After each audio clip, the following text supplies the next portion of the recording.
Hello friends, good evening to all. Today we are early by 1 minute, so we will start our session in next 1 minute.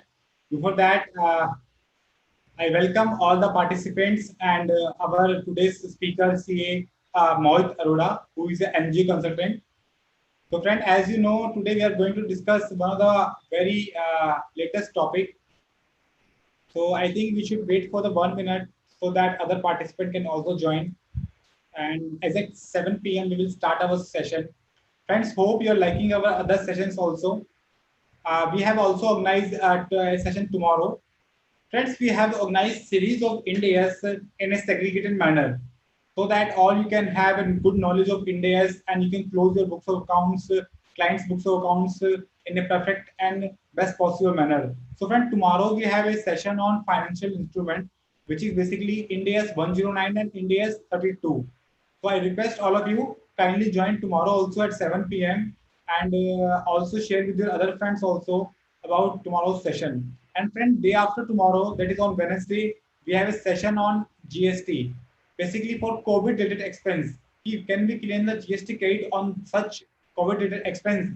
Because many companies are mandatorily required to expend on such kind of things like a mask, sanitizer, and other things. So it is one of the gray area to understand under which rule, under which section we are required to claim ITC, whether ITC will allow or not, whether ITC will block or not. These are very important things which we will discuss in 1 hour. That is on Wednesday. So, friend, I request you kindly join us for tomorrow also and day after tomorrow also. Now it's 7 p.m. friends. Now I am starting today's session.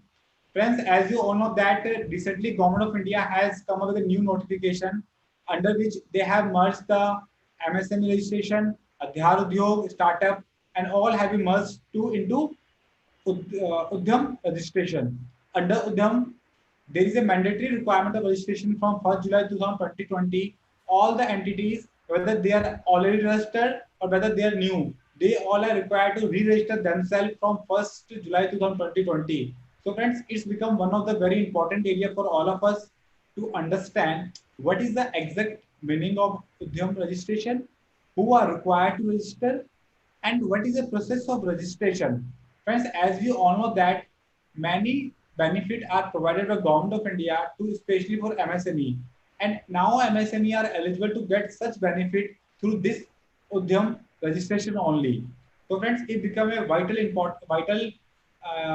thing for us to know the complete understanding of this Udyam registration. So today, Mr. Mohit Arora, who is an NGO consultant, currently work with Agrawal Texcon, will discuss about the complete procedure of registration of Udyam registration, including their steps and their integrity. So in short, we can say all about Udyam registration. So friends, hope you will like today's session and also get the knowledge that will help you in your professional endeavors, and this knowledge will definitely help you in your professional endeavor and also help you to serve your clients in a better manner. Because when nowadays, due to COVID-19, practice of many chartered accountants and professional segregated. So we are also trying to provide new avenues to establish practice. We are especially focusing on the new chartered accountants, those who have qualified in last 5 and 6 years, how they can survive in this COVID-19 situation, and how the new way of practice can be emerged through this kind of webinars. So, friends, in this series, today we have bring Udyam registration. This is one of the very latest and important thing. So, friends, before starting the session, I request all our participants kindly ask your question in Q&A session. We will try to take it each and every question. We can take some question in between also and some question at last also based on the relevancy of the question. And then apart from that, whatever PPT we will use in today's session, to download such PPT will be available in the comment section. I will provide the link there. You can download all the PPT from there. And friends, I request you all our viewers kindly subscribe and like our channel so that you will get the information of upcoming sessions. And more than 40 sessions are already recorded. You can also go through that session and increase your knowledge and also share with the other friends. So friends, I will not take you much time and invite Mohit Arora ji to take this session forward. Over to you. Thank you so much, Sanganvi. Thanks a lot. Welcome to all participants in our webinar regarding MSME registration, Startup India, and also Udyam registration. आज का topic, आज का webinar बहुत ज़्यादा interesting होने वाला है हम सभी के लिए। रीज़न ये है क्योंकि MSME रजिस्ट्रेशन कुछ टाइम पहले अनाउंस किया गया न्यूज़ चैनल्स पर, MSME रजिस्ट्रेशन के रिगार्डिंग और MSME रजिस्ट्रेशन से रिलेटेड स्कीम्स के रिगार्डिंग।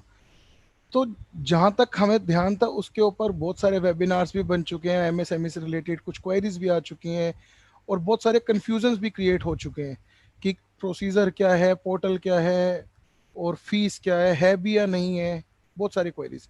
तो उन सारी क्वेरीज को सॉर्ट आउट करने के लिए आज का वेबिनार संगम जी के सपोर्ट की वजह से आज हमने मैनेज किया, अरेंज किया। होपफुली ये वेबिनार बहुत इंटरेस्टिंग होने वाला है। सो आज के वेबिनार के अंदर हमने समझना है स्टार्टअप इंडिया, MSME और उद्यम रजिस्ट्रेशन, एज वेल एज जो हमारा प्रीवियस ओल्ड वर्जन उद्योग रजिस्ट्रेशन था, उन सब में इंटरलिंक कैसे है, वो बेसिकली है क्या स्टार्टअप इंडिया या MSME रजिस्ट्रेशन। बेसिकली आज हम MSME रजिस्ट्रेशन पे फोकस करते हुए आज हमने एक PPT भी बनाई है जो कि हम सारे पार्टिसिपेंट्स के साथ शेयर भी करेंगे। उस PPT को शेयर करने के लिए रिक्वेस्ट करूंगा मैं संगम जी को, प्लीज सर अगर एक बार आप शेयर कर दीजिए। सो बिना पार्टिसिपेंट्स का हम टाइम वेस्ट करे हुए PPT के थ्रू स्टार्ट करें। मुझे PPT मैं शेयर करूंगा, PPT आप शेयर करेंगे? सर प्लीज आप एक बार शेयर कर अच्छा, दीजिए PPT। ठीक। Thank you so much sir.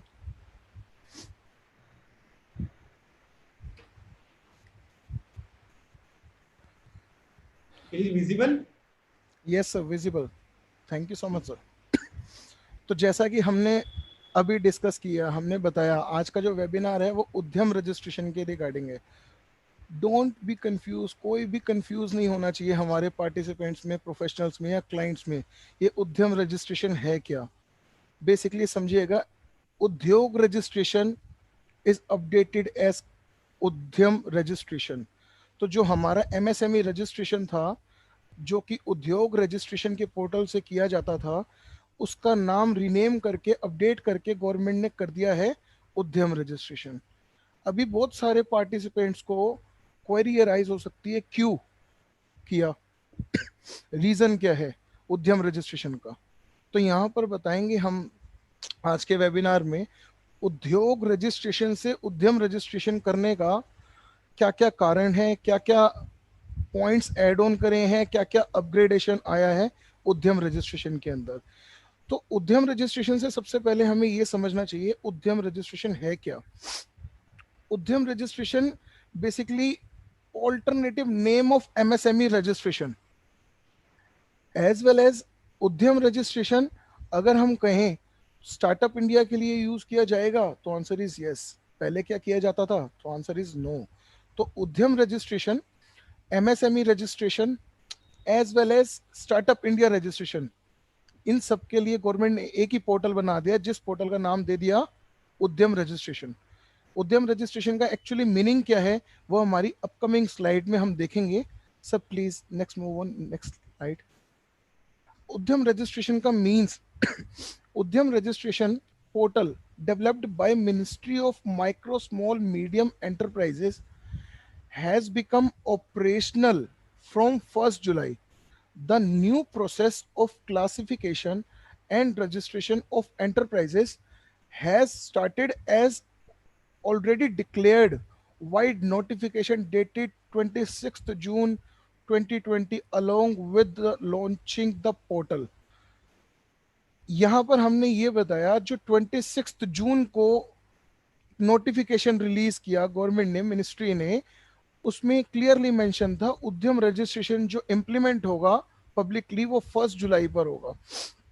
Again हमारे लास्ट कुछ वेबिनार्स में जो हमने बताया पब्लिक को, पार्टिसिपेंट्स को, वो ये था कि बेसिकली पोर्टल, गवर्नमेंट पोर्टल क्या है पब्लिक को यही अवेयरनेस नहीं है। तो गवर्नमेंट पोर्टल क्या है MSME रजिस्ट्रेशन के रिगार्डिंग, ऑनलाइन रजिस्ट्रेशन के रिगार्डिंग या स्टार्टअप इंडिया के रिगार्डिंग, तो उन सब के लिए हमने यहाँ पे URL भी मेंशन किया है udyamregistration.gov.in। इस वेबसाइट को, इस यूआरएल को यूज करते हुए हमें पता लगेगा उद्यम रजिस्ट्रेशन का, ऑनलाइन रजिस्ट्रेशन करने का पोर्टल क्या है और कहाँ से कैसे प्रोसेस करना है। बट अभी यहाँ पर बहुत सारे प्रोफेशनल्स को ये भी डाउट हो सकता है 26 जून को जो नोटिफिकेशन था, वो नोटिफिकेशन था कौन सा, नोटिफिकेशन नंबर था क्या। Reason is that both notification same day पर ही बहुत सारे नोटिफिकेशंस आ जाते हैं। तो notification number as well as notification के बिहाफ पर होने वाले कुछ क्वेश्चंस हमने बनाए हैं, जो कि हम आगे आने वाली स्लाइड्स में देखेंगे। आगे हम समझते हैं एंटरप्राइजेस, जो हमने वर्ड यूज किया अभी एंटरप्राइजेस, उससे रिलेटेड क्या क्या क्वेरीज आ सकती है। अभी हमें यहाँ तक ये समझना बहुत ज़्यादा ज़रूरी है, उद्यम रजिस्ट्रेशन जो करना है हमें उसका स्पेसिफिक पोर्टल क्या है। अच्छा समझिएगा एक बार कि ये हमने मेंशन क्यों किया, उद्यम रजिस्ट्रेशन का जो पोर्टल है इसका लिंक भी क्यों मेंशन किया।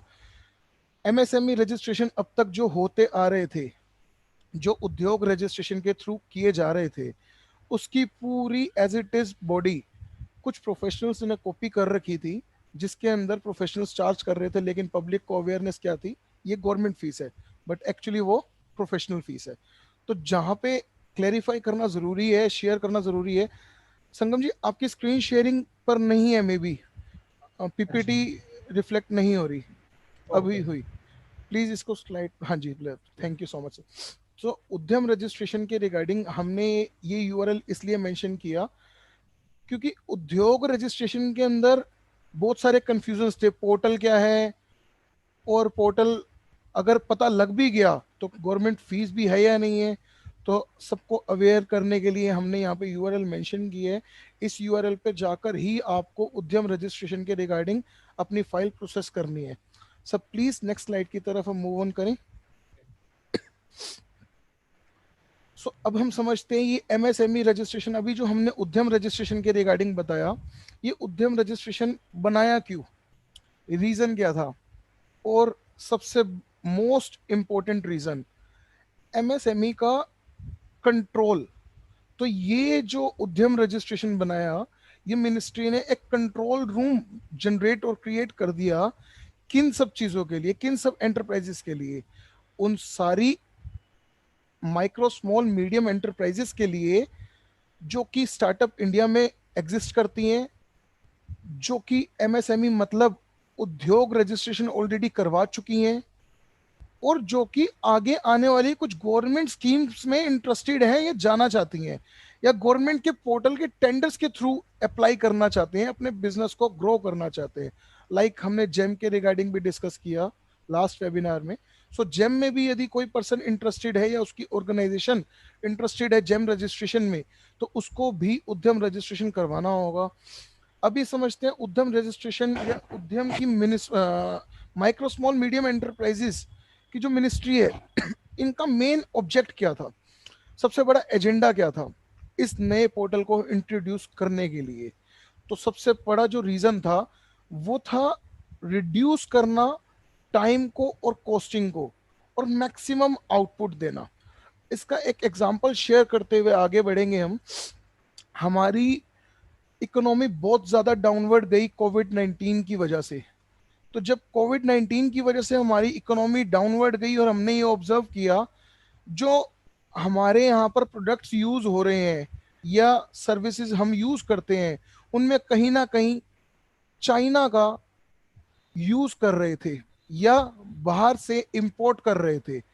तो इसके पीछे रीज़न ये भी है, अब गवर्नमेंट चाहती है सारा बिजनेस, सारी मैन्युफैक्चरिंग, सारा सर्विस सेक्टर, सारा इन हाउस रहे। इन हाउस का मीन्स क्या है, ध्यान से समझेंगे, इन इंडिया रहे, क्योंकि इंडिया भी मिनिस्ट्री के लिए एक हाउस है, जिसके अंदर उन्होंने एक उद्यम रजिस्ट्रेशन का जो पोर्टल बनाया, इस पोर्टल के ऊपर हमें प्राइवेट सेक्टर्स को, ऑफलाइन सिस्टम को, सर्विस एजेंसी और पर्संस को ऑथोराइज करते हुए एमएसएमई रजिस्ट्रेशन हम इजीली अवेल कर सकते हैं। कुछ फॉर्मेलिटी का मीन्स यहाँ पे पेपर वर्क नहीं है, प्लीज समझिएगा। फॉर्मेलिटी का मीन्स ही क्लाइंट्स की नॉलेज में किया जाता है, डॉक्यूमेंटेशन होगा, बहुत सारी इंफॉर्मेशन देनी होगी, तो वो सीए से या प्रोफेशनल से डील करते हुए भी सोचते हैं। तो यहाँ पर अवेयर करना बहुत जरूरी है। MSME registration purely paperless registration है। बट डिटेल और वेरिफिकेशन मस्ट है, रिक्वायर्ड है, कंपल्शन है। क्या डिटेल रिक्वायर्ड है, क्या वेरिफिकेशन रिक्वायर्ड है और क्या कंपल्शन है, ये हम आने वाली स्लाइड्स में समझेंगे। सर प्लीज नेक्स्ट स्लाइड की मूव ऑन करते हैं। नोटिफिकेशन, अभी हमने पिछली स्लाइड में समझा, एक नोटिफिकेशन आया 26 जून को जिसके अंदर हमने ये पढ़ा कि 1 जुलाई से कुछ इंप्लीमेंटेशन होगा एमएसएमईज को लेकर के। अब हम उसी नोटिफिकेशन के बारे में ब्रीफली पढ़ने जा रहे हैं। तो government notifies wide notification number serial number sorry 2119 सब close E dated 26 June 2020 certain criteria for classifying the enterprises as micro, small, medium enterprises, micro MSME registration process for new and existing enterprises, manner of classification of investment in plant and machinery and turnover for MSME classification, updation of information, transition, enterprises notification provided answer to following question answer in period and classification and facilitation and grievance redressal of MSME। अभी इसको साधारण भाषा में समझने की कोशिश करते हैं। नोटिफिकेशन में आया क्या, 26 जून को जो गवर्नमेंट ने नोटिफिकेशन रिलीज किया जिसकी इंप्लीमेंटेशन 1 जुलाई से थी, एक्चुअली वो नोटिफिकेशन कहता क्या है? वो नोटिफिकेशन ये कहता है एमएसएमई रजिस्ट्रेशन जो है वो न्यू एंड एग्जिस्टिंग एंटरप्राइजेस दोनों ही करवा सकती हैं। अभी ये समझते हैं तो अपग्रेडेशन क्या आया, एडिशन क्या हुआ, जो हम पहले कर रहे थे और जो अब हम करने जा रहे हैं। तो पहले जो हम कर रहे थे उसके अंदर जो हमारे एमएसएमई रजिस्ट्रेशन के अंदर जो डिटेल क्वांटिटेटिव डिटेल हमें कंसिडर करनी होती थी, वो क्वांटिटेटिव डिटेल हमारी थी इन्वेस्टमेंट डिटेल। अब जो न्यू अपग्रेडेशन जो एडिशन हुआ वो इन्वेस्टमेंट के साथ साथ टर्नओवर डिटेल हुआ। जहां तक कि पहले हमें कुछ वेरीफाई करना नहीं होता था, वेरीफाई कुछ टाइम बाद होता था, बट अब ड्यूरिंग द रजिस्ट्रेशन हमें वेरीफाई भी साथ साथ करना होता है, जैसा कि अभी हम आगे आने वाली स्लाइड्स में समझेंगे। बट नोटिफिकेशन से रिलेटेड कुछ क्वेरीज प्रोफेशनल्स की, कुछ पार्टिसिपेंट्स की एज वेल एज क्लाइंट्स की जनरेट हो सकती हैं। जैसे पहले एमएसएमई रजिस्ट्रेशन के अंदर हमने देखा कुछ कैटेगरीज डिवाइडेड थी कि माइक्रो कैटेगरी में कौन से एंटरप्राइजेस आते हैं, स्मॉल में कौन आते हैं और मीडियम एंटरप्राइजेस में कौन आते हैं। तो फर्स्ट क्वेश्चन हमारा उसी के ऊपर बेस्ड है, क्योंकि जब नोटिफिकेशन आया तो उसके ऊपर अपग्रेडेशन भी आया, इन्वेस्टमेंट से रिलेटेड और टर्नओवर से रिलेटेड अपग्रेडेशन भी आया। क्या अपग्रेडेशन आया वो हम आने वाली स्लाइड्स में समझेंगे। फिलहाल समझते हैं नेक्स्ट क्वेश्चन क्या जनरेट होता है और हुए हैं। जो ये क्वेश्चंस हमने यहाँ पे मेंशन किए, सारे क्वेश्चंस वो क्वेश्चंस है जो कि प्रोफेशनल्स के और क्लाइंट्स की क्वेरीज के ऊपर बेस्ड है और आप सबकी भी जो हमारे पार्टिसिपेंट्स हैं। Second question, how to become a micro, small और मीडियम एंटरप्राइजेस। थर्ड क्वेश्चन क्या जनरेट हुआ जो हमने ऑब्जर्व और एनालाइज किया, what is composite criterion of investment और एंड टर्नओवर, नॉट और एंड टर्नओवर फॉर क्लासिफिकेशन। यहां पर मैंने और वर्ड का खुद से यूज जानबूझकर किया आप सबको क्लैरिफाई करने के लिए। क्यों? प्रोफेशनल्स को कंफ्यूजन बिगिनिंग में ये भी आया, टर्नओवर डालनी है या इन्वेस्टमेंट डालनी है, एनी वन या बोथ। तो आंसर इज बोथ। अच्छा, ये क्वेश्चन प्रोफेशनल्स को आया या क्लाइंट्स को आया? सर क्लाइंट्स को आया, क्योंकि इंफॉर्मेशन और डिटेल किसको देनी होती है? क्लाइंट्स को। तो प्रोफेशनल्स को तो जैसे ही नोटिफिकेशन आता है तभी ट्रांसपेरेंसी आ जाती है, अपग्रेडेशन आ जाता है। बट इन्वेस्टमेंट से रिलेटेड, टर्नओवर से रिलेटेड अभी बहुत सारे पार्टिसिपेंट्स को और हमारे व्यूअर्स को एक क्वेरी ये भी जनरेट होगी, अराइज होगी और आ रही होगी, जो कि आना लाजमी है। सर हमारा तो न्यू स्टार्टअप है, हमारा बिजनेस ही अभी स्टार्ट किया है, तो कैसी इन्वेस्टमेंट और कैसी टर्नओवर, उसको हम कैसे मैनेज करेंगे? तो उससे रिलेटेड भी हमने कुछ आने वाली स्लाइड्स में और आने वाले क्वेश्चंस में उनको भी कंसिडर करने की कोशिश करी है। फोर्थ क्वेश्चन हम समझते हैं।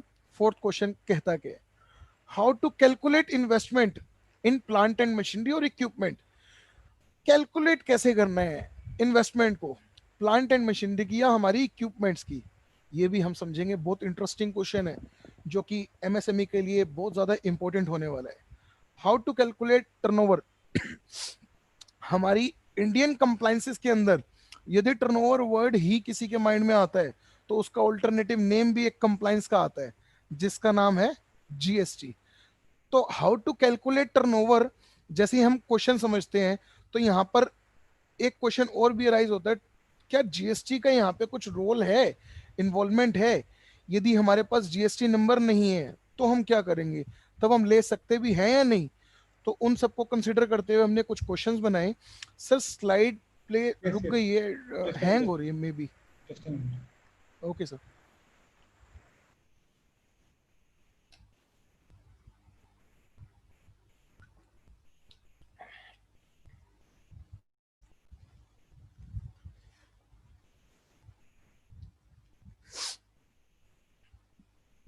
जी, तो हमने समझा फिफ्थ क्वेश्चन हमारा क्या जनरेट हो सकता है, क्या आ सकती है क्वेरीज, और आई है। हाउ टू कैलकुलेट टर्नओवर, ये उन लोगों के लिए, उन एंटरप्राइजेस और ऑर्गेनाइजेशन के लिए बहुत इंपॉर्टेंट है जो न्यू स्टार्टअप है, जिनकी न्यू बिगिनिंग हुई है, कि टर्नओवर कैलकुलेट कैसे करें जब हमारा न्यू स्टार्टअप है। तो सिक्स पॉइंट और सिक्स क्वेश्चन, सबसे इंटरेस्टिंग और technical question, how to register on Udyam registration portal. हमने यूआरएल तो दे दिया उद्यम रजिस्ट्रेशन करने का, क्या पोर्टल है वो तो बता दिया।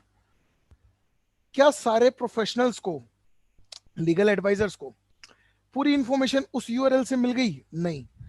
कई प्रोफेशनल्स को और पार्टिसिपेंट्स को ये भी क्वेरी अराइज हो सकती है, उद्यम रजिस्ट्रेशन करना क्या है, यदि उसका भी प्रोसीजर हमें पता लग जाए तो बहुत अच्छा हो जाए। तो उनकी सहूलियत के लिए हमने एक सिक्स पॉइंट और अराइज किया था, how to register on Udyam registration portal. पूरा प्रोसेस हम आज के वेबिनार में समझाने और बताने वाले हैं। तो विदाउट हमारा टाइम और आपका टाइम वेस्ट करते हुए नेक्स्ट क्वेश्चन की तरफ चलते हैं। How to register an existing enterprises. Existing का मीन समझना, अभी हम पॉइंट नंबर 6 तक क्या समझ रहे थे, पॉइंट नंबर 7 पे आकर क्या चेंज हुआ। अभी तक हमने जो डिस्कस किया वो था एमएसएमईज न्यू के लिए, न्यू स्टार्टअप्स के लिए। हमने भी ये बताया अगर कैलकुलेट ना हो टर्नओवर, टर्नओवर का मींस जीएसटी नंबर ना हो, तो क्या करना है। दैट मींस हम कुछ न्यू एंटरप्राइजेस की बात कर रहे थे, न्यू स्टार्टअप्स की बात कर रहे थे। अभी क्वेश्चन ये रेज होता है एग्जिस्टिंग एंटरप्राइजेस का कैसे रजिस्ट्रेशन करें। एग्जिस्टिंग एंटरप्राइजेस दो मैनर में हो सकती है। एक ऐसी एंटरप्राइजेस जो कि एंटरप्राइज तो बन चुकी है, ऑर्गेनाइजेशन तो बन चुकी है, बट एमएसएमई में रजिस्टर्ड नहीं है। यदि वो रजिस्टर्ड नहीं है तो वो एग्जिस्टिंग होगी या नॉन एग्जिस्टिंग होगी। तो एमएसएमई रजिस्ट्रेशन के पॉइंट ऑफ व्यू पे वो एग्जिस्टिंग एंटरप्राइज नहीं होगी। तो क्वेश्चन ये भी अराइज होता है एग्जिस्टिंग एंटरप्राइज सर होगी कौन सी। एग्जिस्टिंग एंटरप्राइजेस एमएसएमई के पॉइंट ऑफ व्यू पर वो एंटरप्राइज होगी जो कि उद्योग रजिस्ट्रेशन पोर्टल पे ऑलरेडी अपनी एंटरप्राइज को, अपनी ऑर्गेनाइजेशन को रजिस्टर करवा चुकी है, वो एग्जिस्टिंग एंटरप्राइज है। 8 पॉइंट और 8 क्वेश्चन जो हमने बनाया, how to do updation of information and transition period in classification. Information को अपडेट कैसे करेंगे। हमने कोई इंफॉर्मेशन एमएसएमई रजिस्ट्रेशन में डाल दी और वो इनकरेक्ट हो गई, या हमने एबीसी डालना था XYZ डाल दिया। तो बहुत सारे एफएक्यूज ये भी आते हैं, अगर मेरा एक बार एमएसएमई रजिस्ट्रेशन हो गया तो क्या ये भी जीएसटी की तरह है। जीएसटी में जैसे कोई रिवीजन का कोई ऑप्शन नहीं है दूर दूर तक। यदि हमने कोई जीएसटी रिटर्न फाइल कर दिया तो उसमें हम रिवाइज नहीं कर सकते। क्या एमएसएमई रजिस्ट्रेशन भी उसी तरह से रजिस्ट्रेशन है, हमने अगर एक बार रजिस्ट्रेशन कर दिया तो क्या हम अपडेट कर सकते हैं। तो आंसर इज सर वो जीएसटी रिटर्न्स हैं बट ये रजिस्ट्रेशन है। तो जीएसटी रजिस्ट्रेशन में भी जीएसटी अमेंडमेंट का ऑप्शन है। सेम वैसे ही एमएसएमई रजिस्ट्रेशन के बाद भी एमएसएमई अपडेशन अमेंडमेंट का ऑप्शन है। बट उसका अलग से एक प्रोसीजर है जिसको हमने समझाने की कोशिश इस वेबिनार में करी है। Transition period in classification, classification का भी एक ट्रांजिशन पीरियड है कि किस टाइम पीरियड में हमें करना है क्लासिफाई। जस्ट सपोज दैट हमने आज एमएसएमई रजिस्ट्रेशन कर दिया और उसके अंदर हमें कुछ वैल्यू एडिशन करना है, कुछ अपग्रेडेशन करना है, तो उस अपग्रेडेशन को हम कब तक कर सकते हैं, वैलिडेशन कब तक का है, एमएसएमई रजिस्ट्रेशन क्या वन टाइम है या नहीं है, तो उन सब के लिए आज की हमने वेबिनार अरेंज किया। Next point is how to do facilitation and grievance redressal of enterprises. बहुत ही ज्यादा इंटरेस्टिंग और टेक्निकल पॉइंट्स है सारे प्रोफेशनल्स के लिए। Ninth point, how to do facilitation and grievance redressal of enterprises. समझते हैं facilitation and grievance redressal actually है क्या, एंटरप्राइजेस को किस किस तरह की फैसिलिटेशन, किस तरह की फैसिलिटीज एमएसएमई पोर्टल हमें प्रोवाइड करता है, ग्रीवेंस रिड्रेसल के लिए सपोर्ट करता है, जो कि उद्योग रजिस्ट्रेशन का पोर्टल सपोर्ट हमें ग्रीवेंस के केस में पॉजिटिवली नहीं कर रहा था, जिसके लिए मिनिस्ट्री ने एक प्रोफेशनल्स को, हम जैसे प्रोफेशनल्स को सपोर्ट करने के लिए इस पोर्टल को अपग्रेड किया और ग्रीवेंस रिड्रेसल का भी ऑप्शन हम सबके लिए अवेल किया। संगम जी प्लीज हमें नेक्स्ट स्लाइड की तरफ चलना चाहिए।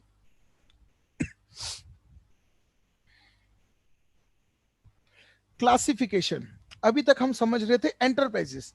एंटरप्राइजेस दो तरह की हमने समझी, एंटरप्राइजेस हमने दो तरह की समझी। सब प्लीज एक बार स्लाइड पे बैकवर्ड करके अगेन वापस आएंगे, मे बी कुछ प्रॉब्लम है। हाँ बस perfect, perfect sir, perfect, thank you so much.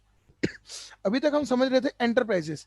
Enterprises दो तरह की हमने समझी, एक enterprises existing in non existing, as well as हमने ये भी समझी कुछ न्यू स्टार्टअप्स के बारे में भी हमने समझा। बट यहां पर जो एंटरप्राइजेस का डिस्कशन किया जा रहा है, तो उन एंटरप्राइजेस को समझना बहुत जरूरी है। ये एंटरप्राइजेस बेसिकली है कौन सी, एग्जिस्टिंग एंटरप्राइजेस है या नॉन एग्जिस्टिंग है, न्यू है, न्यू स्टार्टअप है या ओल्ड एंटरप्राइजेस है। तो आंसर इज ओल्ड एंटरप्राइजेस है। रीजन क्या है सर कि ओल्ड एंटरप्राइजेस के लिए ही ये क्यों बनाया गया, तो आंसर इज यहां पर जो मिनिस्ट्री हमसे डिमांड कर रही है, जो रिक्वायर्ड डिटेल्स है, वो डिटेल कुछ इस मैनर में है, कुछ इस चार्ट की हेल्प से आप सब समझ पाएंगे। क्लासिफाई करा है हमने इस स्लाइड में एंटरप्राइज को तीन कैटेगरीज में। तीन कैटेगरीज कौन सी है, micro, small and medium. First of all यहां पर सबकी एक क्वेरी बहुत जनरेट होती है, और जो कि कुछ प्रोफेशनल्स को एक्सपेक्टेड भी था कि जो 26 जून को नोटिफिकेशन आया, क्या उसके बाद एमएसएमई ट्रेडर्स के भी लिए एप्लीकेबल हो जाएगा, तो आंसर इज नो। अभी भी जो एमएसएमई रजिस्ट्रेशन है वो मैन्युफैक्चरिंग और सर्विस सेक्टर के लिए ही एलिजिबल है। दैट मींस ट्रेडर, अगर कोई एंटरप्राइज है जो कि ट्रेडिंग करती है और उसको क्या एमएसएमई रजिस्ट्रेशन की रिक्वायरमेंट है, तो आंसर इज नो। अभी हम आगे समझते हैं, हमने ये तो चूज कर लिया, जजमेंट कर लिया कि मैन्युफैक्चरिंग सेक्टर है या सर्विस सेक्टर है, बट हमें ये जज करने में प्रॉब्लम आ जाती है कैटेगरी कौन सी है, माइक्रो, स्मॉल या मीडियम। उसके लिए गवर्नमेंट ने अगेन कुछ डेटा को अपग्रेड किया, क्योंकि नोटिफिकेशन आया तो अपग्रेड करना तो बनता ही था, नया वैल्यू एडिशन तो करना बनता ही था। तो एडिशन क्या किया, मैन्युफैक्चरिंग और सर्विस सेक्टर में डेटा रिवाइज किया। डेटा का मींस क्या है यहाँ पे ये समझेंगे। डेटा का मींस है इन्वेस्टमेंट और टर्नओवर। डेटा का मींस है क्वांटिटेटिव डेटा, इन्वेस्टमेंट और टर्नओवर। यदि इन्वेस्टमेंट 1 करोड़ तक की है और टर्नओवर 5 करोड़ तक की है, तो वो एंटरप्राइजेस जो है माइक्रो कैटेगरी में एग्जिस्ट करेगी। यदि इन्वेस्टमेंट 10 करोड़ की है और टर्नओवर 50 करोड़ की है, तो वो एंटरप्राइजेस और ऑर्गेनाइजेशन स्मॉल कैटेगरी में एग्जिस्ट करेगी, लाई करेगी। यदि इन्वेस्टमेंट 50 सीआर और टर्नओवर 250 सीआर की है, तो वो एंटरप्राइजेस मीडियम कैटेगरी में लाई करेगी। अभी प्रोफेशनल्स की एक और क्वेरी जनरेट हो सकती है, सर हमारी इन्वेस्टमेंट तो 1 CR की है, बट टर्नओवर जो है वो हमारी 3 करोड़ की है, तो हम किस कैटेगरी में लाई करेंगे, या हमें किस कैटेगरी का एमएसएमई रजिस्ट्रेशन अवेल होगा। तो यहां पर हमें यह भी बताना जरूरी है, हमने जो स्लाइड पे मेंशन किया आपके सामने शो की है और शेयर भी करने वाले हैं, इसमें हमने मैन्युफैक्चरिंग एंड सर्विसेज के बीच में जो वर्ड यूज किया है वो वर्ड है एंड, एज वेल एज जो हमने कैटेगरीज मेंशन करी हैं फिगर्स के साथ, उनमें भी हमने वर्ड यूज किया एंड, ना कि और and stands for both, not for any one. तो यहां पर यह भी समझना बहुत जरूरी है, अगर हमारी इन्वेस्टमेंट 250 सीआर की चली जाती है, 250 सीआर की चली जाती है और टर्नओवर 500 सीआर की चली जाती है, तो अगर किसी का क्वेश्चन अराइज होता है, जो कि होना नहीं चाहिए, कि हमारा किस कैटेगरी में आना चाहिए, तो आंसर आता है माइक्रो स्मॉल मीडियम एंटरप्राइजेस की जो सबसे बड़ी कैटेगरी वो है मीडियम एंटरप्राइजेस की। बट यहां पर एक टेक्निकली और रिवर्स करेंगे, 50 और 250 लॉफुली और प्रैक्टिकली समझते हैं, क्योंकि हमारे हर एक वेबिनार प्रैक्टिकली होता है। क्या कभी कोई एक ऐसा केस हो सकता है इन्वेस्टमेंट हमारी 250 सीआर की हो और टर्नओवर 50 सीआर की हो, और क्वेश्चन सामने से आए क्या मैं मीडियम एंटरप्राइजेस के अंदर अपना एमएसएमई रजिस्ट्रेशन कर सकता हूं, तो आंसर इस प्रैक्टिकली समझेंगे। जो हमने समझाने की कोशिश हमारे टेबल में भी करी है, जो टर्नओवर है वो हमेशा मोर देन रहेगी हमारी इन्वेस्टमेंट से, जो कि बिजनेस का फंडामेंटल भी है। अगर कोई ऑर्गेनाइजेशन हमारी स्टार्ट कर रहे हैं हम, तो जो हमारी टर्नओवर होगी वो हमारी हमेशा एक्सीड करेगी हमारी इन्वेस्टमेंट से। तो सबसे पहले तो ये क्वेश्चन क्लियर होना बहुत ज्यादा जरूरी है, इन्वेस्टमेंट और टर्नओवर दोनों को हमें पैरेलल लेकर के चलना है, साथ में लेकर के चलना है, ए और बी चूज नहीं करना है। टर्नओवर और इन्वेस्टमेंट दोनों हमारी सेम कैटेगरी में सेम डेटा में रिफ्लेक्ट होगी, तभी हम एमएसएमई इन कैटेगरीज में कर सकते हैं। अभी यहां पर एक चीज और समझना जरूरी है, इन्वेस्टमेंट और टर्नओवर हमें जो रिफ्लेक्ट करनी है या मेंशन करनी है, क्या इसके बिहाफ पर कोई डॉक्यूमेंट्री एविडेंस देना जरूरी है, तो answer is no. MSME registration purely paperless registration, but हाँ क्वांटिटेटिव डिटेल देनी बहुत ज्यादा जरूरी है, और उस डिटेल को मिनिस्ट्री क्रॉस चेक वेरीफाई भी करेगी। कहां से करेगी, कैसे करेगी, वो हम आने वाली स्लाइड्स में समझेंगे। उनको समझने के लिए हमारे साथ बने रहें और लाइव सेशन का एंजॉयमेंट करते रहे। संगम जी प्लीज हम नेक्स्ट वेबिनार नेक्स्ट स्लाइड की तरफ मूव ऑन करते हैं। तो अभी हमने जो समझा इन्वेस्टमेंट और टर्नओवर, तो स्पेसिफिक इन दो वर्ड्स के ऊपर, इन्वेस्टमेंट के ऊपर और टर्नओवर के ऊपर भी हमने एक स्लाइड प्ले बनाई है आप सभी के लिए। इन्वेस्टमेंट तो हमने बता दिया, बट प्रोफेशनल्स का सवाल, इन्वेस्टमेंट को कैलकुलेट कैसे करें, क्या फंडामेंटल है जिसके बिहाफ पे हम इन्वेस्टमेंट कैलकुलेट कर सकते हैं और एमएसएमई रजिस्ट्रेशन में दिखा सकते हैं।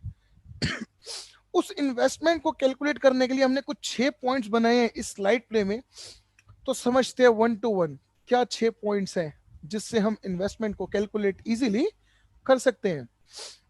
तो first one is investment in plant and machinery और equipment will be basis on the previous year income tax return. That means जो भी हमारी लास्ट ईयर की इनकम टैक्स रिटर्न है उसके अंदर जो भी हमने इन्वेस्टमेंट की फिगर पॉइंट आउट करी थी, प्लांट एंड मशीनरी से रिलेटेड या हमारे इक्विपमेंट से रिलेटेड, उन सबको इन्वेस्टमेंट में हमें कंसिडर करना है। एज वेल एज अभी हमने प्रीवियस स्लाइड में बताया, इन्वेस्टमेंट और टर्नओवर हमारी वेरीफाई होंगी, पेपरलेस है। दैट डजंट मीन कि हम कोई भी फिगर पॉइंट आउट कर सकते हैं। पेपरलेस का मींस ये भी है, जो भी हमें फिगर्स डालनी है वो ट्रुथ एंड फेयर होनी चाहिए, वेरीफाई होनी चाहिए हमारी इनकम टैक्स रिटर्न से इन्वेस्टमेंट की फिगर्स। प्रोफेशनल्स का नया सवाल, नई ऑर्गेनाइजेशन के लिए, नई एंटरप्राइजेस के लिए क्या करेंगे? इनकम टैक्स रिटर्न तो पुरानी एंटरप्राइजेस के लिए होगा, पुरानी ऑर्गेनाइजेशन के लिए होगा जो कि एग्जिस्टिंग होगी। उस केस में हम क्या कर सकते हैं? तो आंसर है, अगर न्यू एंटरप्राइजेस है तो उनके लिए भी गवर्नमेंट ने, मिनिस्ट्री की ने एक पोर्टल पर एक ऑप्शन अवेल किया प्रोफेशनल्स के लिए, that is self declaration certificate. तो जो प्रमोटर होगा एंटरप्राइजेस का, वो सेल्फ डिक्लेयर करेगा इन्वेस्टमेंट को लेकर, such and such amount I have to invest in our business, in our startup business, in our organization और enterprises for such and such purpose और रीजन। तो वो सेल्फ डिक्लेरेशन के बेसिस पर भी हम अपना एमएसएमई रजिस्ट्रेशन कर सकते हैं सक्सेसफुली। ओके, अभी हम समझते हैं जो हमने फर्स्ट पॉइंट समझा, ध्यान से समझिएगा। Point number 1 two point number 6 हमारे सारे ही पॉइंट्स इंटर रिलेट करेंगे, और इंटर रिलेट किस किस मैनर में करेंगे उसको समझना बहुत ज्यादा जरूरी है। जैसा हमने फर्स्ट पॉइंट बताया, plant and machinery income tax return के, प्लांट एंड मशीनरी की वैल्यू और इक्विपमेंट की वैल्यू हमारी इनकम टैक्स रिटर्न से मैच होनी चाहिए, वेरीफाई होनी चाहिए एमएसएमई रजिस्ट्रेशन के लिए। Same invoice value of plant and machinery और equipment excluding shall be the basis of self disclosure. That means जब कोई प्रमोटर सेल्फ डिक्लेरेशन बनाएगा तो उसके अंदर invoice value plant and machinery और इक्विपमेंट की एक्सक्लूड होगी। क्यों बनाया ये पॉइंट? क्योंकि सर प्लांट एंड मशीनरी, अभी तो आपने बताया कि इनकम टैक्स रिटर्न के अंदर जो मेंशन है वो कंसीडर करनी है, अभी आप बता रहे हो कि हमें सेल्फ डिस्क्लोजर के अंदर एक्सक्लूड करनी है। रीजन क्या है? तो रीजन इज एग्जिस्टिंग एंटरप्राइज और न्यू एंटरप्राइजेस। वो हमारी एग्जिस्टिंग है जिसके पास ऑलरेडी है, और सेल्फ डिक्लेरेशन के अंदर, सेल्फ डिस्क्लोजर के अंदर हमें करना हो सकता है। तो यहां पर ये मेजर डिफरेंस है जिसको हमें समझना बहुत ज्यादा जरूरी है। अभी हम नेक्स्ट पॉइंट पर चलते हैं। When new enterprise files ITR, investment in plant and machinery or equipment shall be on the basis information furnished in ITR. Correct. तो जब न्यू एंटरप्राइज, अभी यहां पर ये समझना बहुत ज्यादा इंटरेस्टिंग पॉइंट्स हैं। हमारा point number 4 and point number 5 कैसे वो समझते हैं। हमने बताया invoice value of plant and machinery और इक्विपमेंट एक्सक्लूड होगा सेल्फ डिस्क्लोजर के बेसिस पर। ओके, तो यहां पर कहना क्या चाह रहे हैं ये दो पॉइंट्स समझते हैं। जब हमने सेल्फ डिस्क्लोजर दिया, हमने का मतलब क्या है? प्रोमोटर ने। प्रोमोटर कौन? एंटरप्राइजेस का, ऑर्गेनाइजेशन का। तो एंटरप्राइजेस ने के जो प्रोमोटर ने जब हमें सेल्फ डिस्क्लोजर दिया, उसके अंदर सच एंड सच अमाउंट को लेकर के कंफर्मेशन दिया, इन्वेस्टमेंट को लेकर के, तो जो हमारी इनवॉइसिंग वैल्यू होगी वो हमारी मैच करनी चाहिए अपकमिंग आने वाले साल की आईटीआर से। अगर हमने सेल्फ डिस्क्लोजर में इन्वेस्टमेंट में हमने दिखाया 1 lakh, just consider it. Reason 1 lakh की ही फिगर क्यों बताई मैंने? क्योंकि अब तक के जो उद्योग रजिस्ट्रेशन हो रहे थे उसमें इन्वेस्टमेंट का मिनिमम अमाउंट 1 लाख का था, जो कि गवर्नमेंट ने क्या किया, 1 लाख की कंपलसरी कंडीशन हटा दी। क्यों? न्यू स्टार्टअप्स के लिए। तो न्यू स्टार्टअप्स के लिए जो 1 लाख की कंडीशन थी, क्योंकि कई क्वेरीज मेरे पास भी personally I, sir new startup है, 50,000 की इन्वेस्टमेंट है, 80,000 की इन्वेस्टमेंट है, 1 लाख की इन्वेस्टमेंट ही नहीं है, तो हमें 1 लाख के लिए दिखाना चाहिए या नहीं? तो फर्स्ट वन इज, अब गवर्नमेंट ने उद्योग से जब उद्यम पे किया तो 1 लाख की जो कंडीशन है वो हटा दी। उसके अंदर आप खुद से पॉइंट आउट कंसीडर कर सकते हो, फिगर इंसर्ट कर सकते हैं। 1 लाख की कंपलसरी कंडीशन अब नहीं है, बट एक कंडीशन जरूर है। वो कंडीशन क्या है? वो कंडीशन है सेल्फ डिक्लेरेशन की। यदि हमने अपने सेल्फ डिक्लेरेशन में जो इन्वेस्टमेंट की फिगर मेंशन करी वो हमारी आने वाली इनकम टैक्स रिटर्न से मिसमैच हो गई, बाय चांस हो गई, ध्यान से समझिएगा, अगर वो फिगर मिसमैच हो गई तो पेनल्टी भी अराइज हो सकती है। कभी आज तक उद्योग रजिस्ट्रेशन करते हुए प्रोफेशनल्स ने ये नहीं समझा, अगर हमने इन्वेस्टमेंट 1 लाख की दिखा दी या 3 लाख की दिखा दी और जो बिजनेस का प्रमोटर है, एंटरप्राइजेस का प्रमोटर है, उसके पास 3 लाख का फंड ही नहीं है दिखाने के लिए। दिखाने का मीन्स क्या है, मेरा ध्यान से समझना, दिखाने का मीन्स मेरा नहीं है बैलेंस शीट में रिफ्लेक्ट करना, नेवर। बैलेंस शीट से भी मोस्ट इंपोर्टेंट क्या है, बैंक की स्टेटमेंट में रिफ्लेक्ट करना। उससे भी ज्यादा इंपॉर्टेंट क्या है, इनकम टैक्स रिटर्न में रिफ्लेक्ट करना। यदि हमारे वो सारे सिनेरियो मैच कर रहे हैं, फिगर्स मैच कर रही हैं, तो you are in safe zone. But अगर कहीं पर भी मिसमैच है तो you are in danger zone. On behalf of such and such section, जो कि हमने अपकमिंग स्लाइड्स में मेंशन किया, यदि हमारी फिगर्स मिसमैच हो तो हमें पेनल्टी भी बियर करनी पड़ सकती है। पेनल्टी क्या है, सेक्शन क्या है, वो हम आने वाली स्लाइड में पढ़ेंगे और समझेंगे। सर हम नेक्स्ट स्लाइड की तरफ मूव ऑन करते हैं। अभी हमने लास्ट स्लाइड में समझा इन्वेस्टमेंट, अब हम समझेंगे टर्नओवर। टर्नओवर को कैलकुलेट कैसे करें, क्या रीजन है और क्या लॉजिक है, क्या फंडामेंटल है, वो हम समझेंगे। तो समझते हैं। For calculating the turnover of micro, small or medium enterprises, export of goods or services or both shall be taken into account। कहना क्या चाहता है ये पॉइंट समझिएगा, किसी भी मैनर की टर्नओवर हो, माइक्रो स्मॉल या मीडियम एंटरप्राइजेस किसी भी कैटेगरी में एग्जिस्ट करता हो, डजंट मैटर, टर्नओवर किसी भी मैनर में हो, एक्सपोर्ट की हो, गुड्स की हो, सर्विसेज की हो या बोथ की हो, वो अकाउंट में रिफ्लेक्ट करना चाहिए। ध्यान से समझिएगा, मैंने फर्स्ट पॉइंट के अंदर क्या बोला, फर्स्ट पॉइंट कहता है कैटेगरी कोई भी हो, माइक्रो स्मॉल या मीडियम कोई फर्क नहीं पड़ता, बट फर्क क्या पड़ता है, जो टर्नओवर की फिगर पॉइंट आउट करी, मेंशन करी, किसमें, एमएसएमई रजिस्ट्रेशन में, कौन सा, उद्योग या उद्यम। सर उद्यम, रीजन उद्योग में तो टर्नओवर का कोई लॉजिक ही नहीं था, टर्नओवर का पॉइंट ही एड ऑन कब से हुआ, उद्यम से। इंप्लीमेंट कब से हुआ, 1 जुलाई से। नोटिफिकेशन 26 जून को जो कि आया, जो कि हम प्रीवियस स्लाइड्स में ऑलरेडी पढ़ चुके हैं। आगे चलते हैं और समझते हैं। First point basically new startups के लिए बनाया गया है, क्योंकि न्यू स्टार्टअप्स के पास हो सकता है जीएसटी नंबर ना हो, और वो ही हमसे कहते हैं कि जीएसटी की टर्नओवर हम कैसे दिखाएंगे, क्योंकि हमने जीएसटी रिटर्न्स फाइल ही नहीं किया। Due to GST unavailability of GST, हमारे पास जीएसटी नंबर नहीं है तो हम रिटर्न फाइल नहीं करेंगे, रिटर्न फाइल नहीं करेंगे तो टर्नओवर को रिकंसाइल कैसे करेंगे। ये प्रोफेशनल्स के माइंड में बहुत बड़ा सवाल है। तो उसका सबसे सिंपल आंसर ये है, जो भी टर्नओवर हमने मेंशन करी है वो अपकमिंग ईयर में अप टू 31 मार्च 2021 हमारे अकाउंट में रिफ्लेक्ट करनी चाहिए और रिकंसाइल और मैच होनी चाहिए हमारी टर्नओवर की फिगर को हमारे सेल्फ डिक्लेरेशन सर्टिफिकेट से।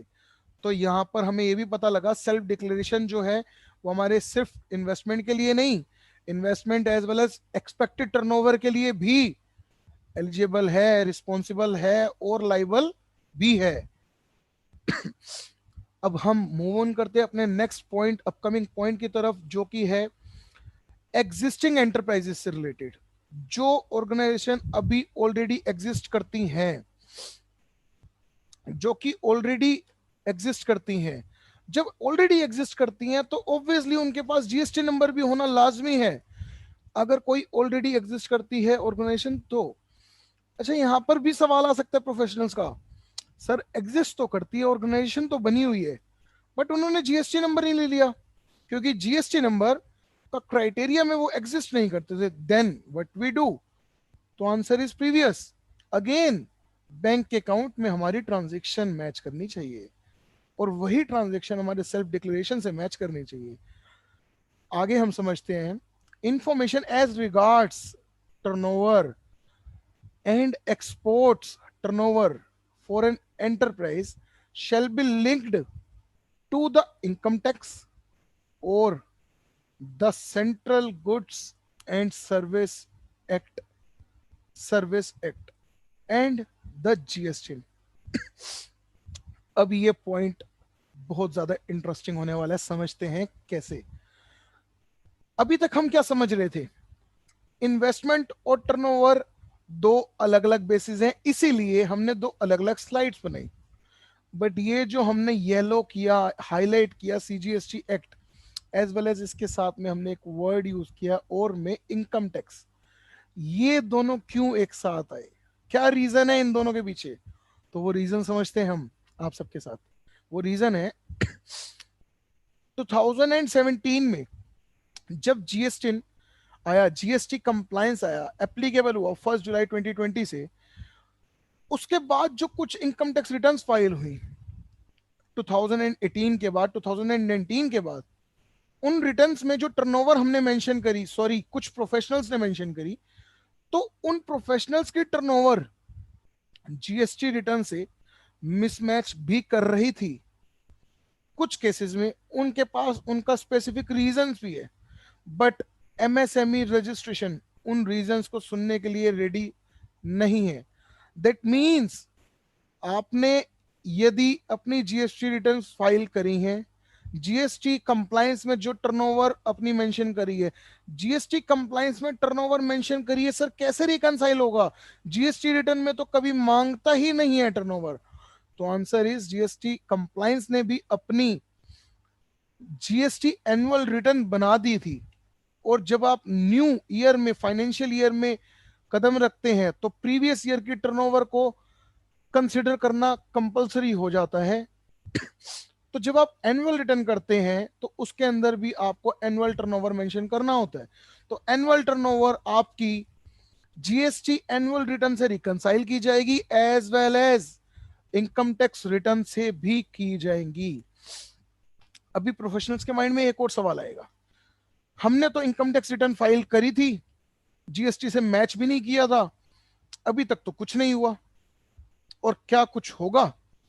तो हाँ बिल्कुल होगा। आप एमएसएमई रजिस्ट्रेशन करिए तो सही, बिल्कुल होगा। कब होगा, कैसे होगा, कौन किस एक्ट के तहत होगा, वो हम आने वाली स्लाइड्स में समझेंगे। बट अभी हमारा एक इंपॉर्टेंट और पॉइंट इस स्लाइड का रहता है। वो इंपॉर्टेंट पॉइंट क्या है?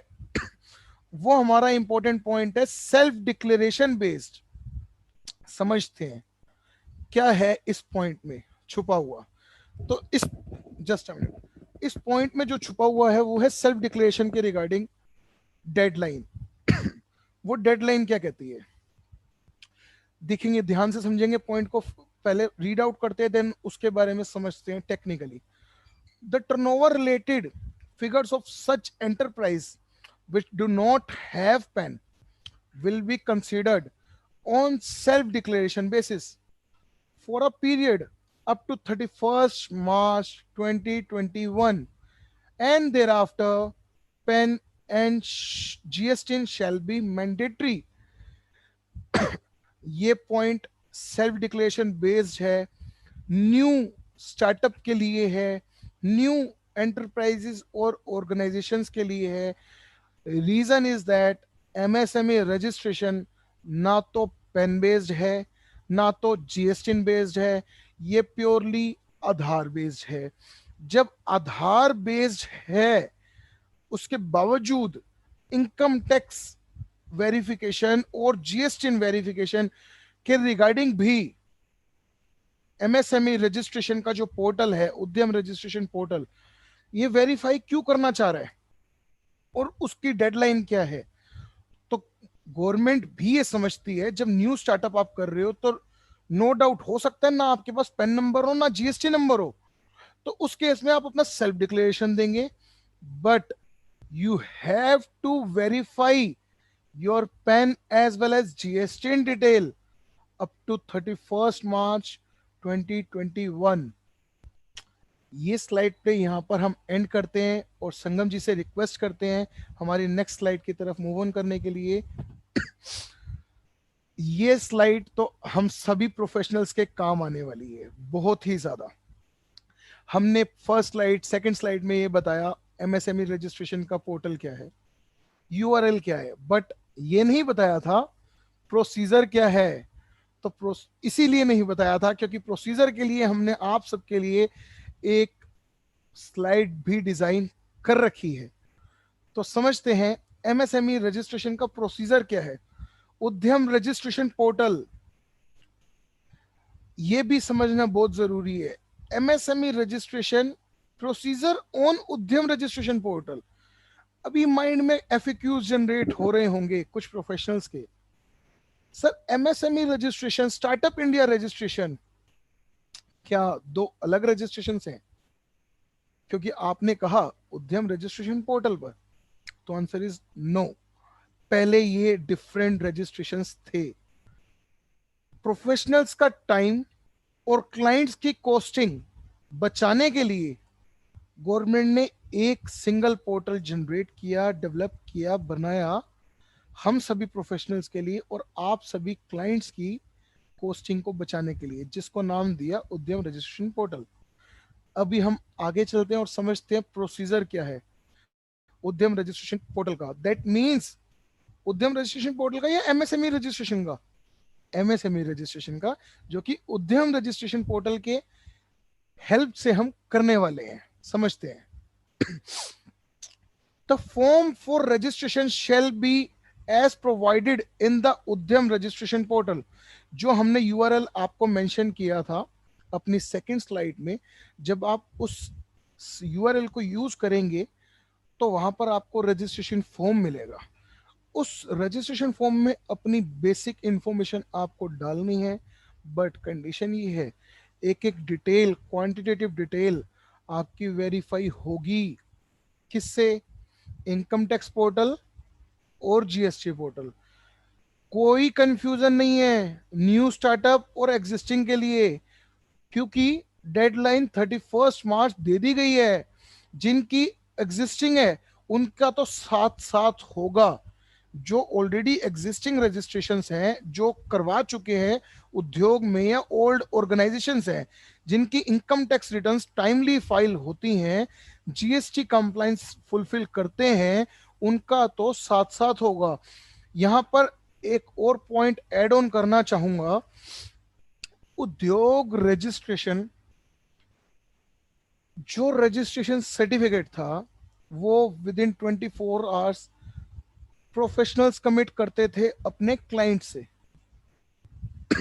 कि 24 आवर्स, 24 घंटे के बीच बीच में हम आपको आपका एमएसएमई रजिस्ट्रेशन दे देंगे।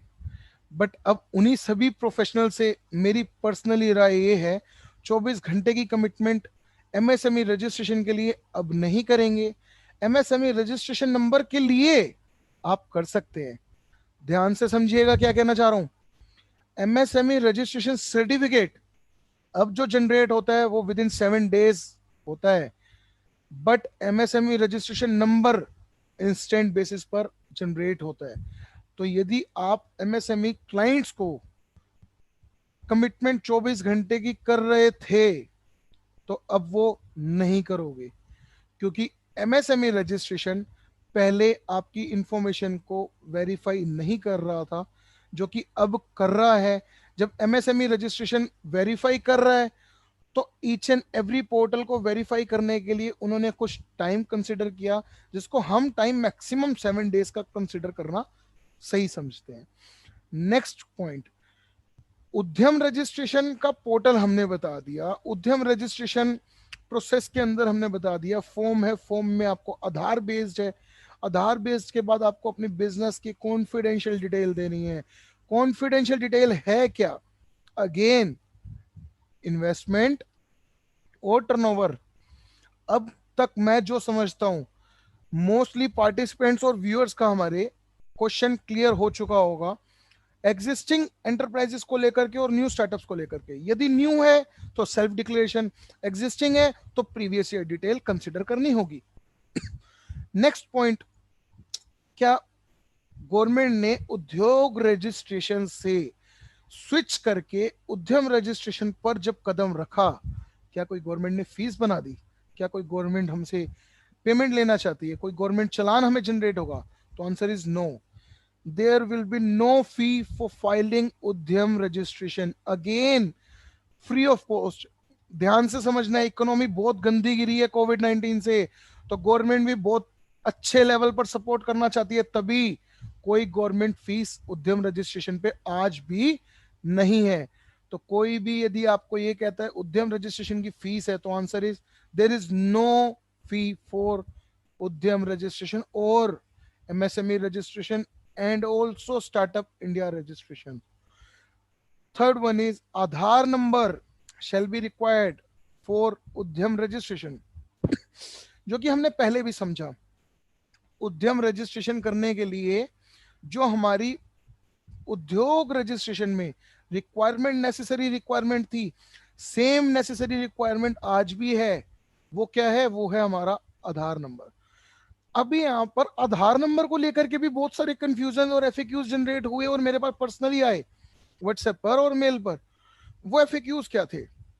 सर, आधार नंबर प्रोप्राइटर के केस में तो हम चलो कंसिडर कर लेंगे, पार्टनरशिप में क्या करेंगे, एचयूएफ में क्या करेंगे, अदर बिजनेस एंटिटी में क्या करेंगे। तो उन सभी क्वेरीज को सॉर्ट आउट करने के लिए हमने कुछ पॉइंट्स इंसर्ट करे इस स्लाइड में। उन पॉइंट्स को समझते हैं। क्या पॉइंट्स थे?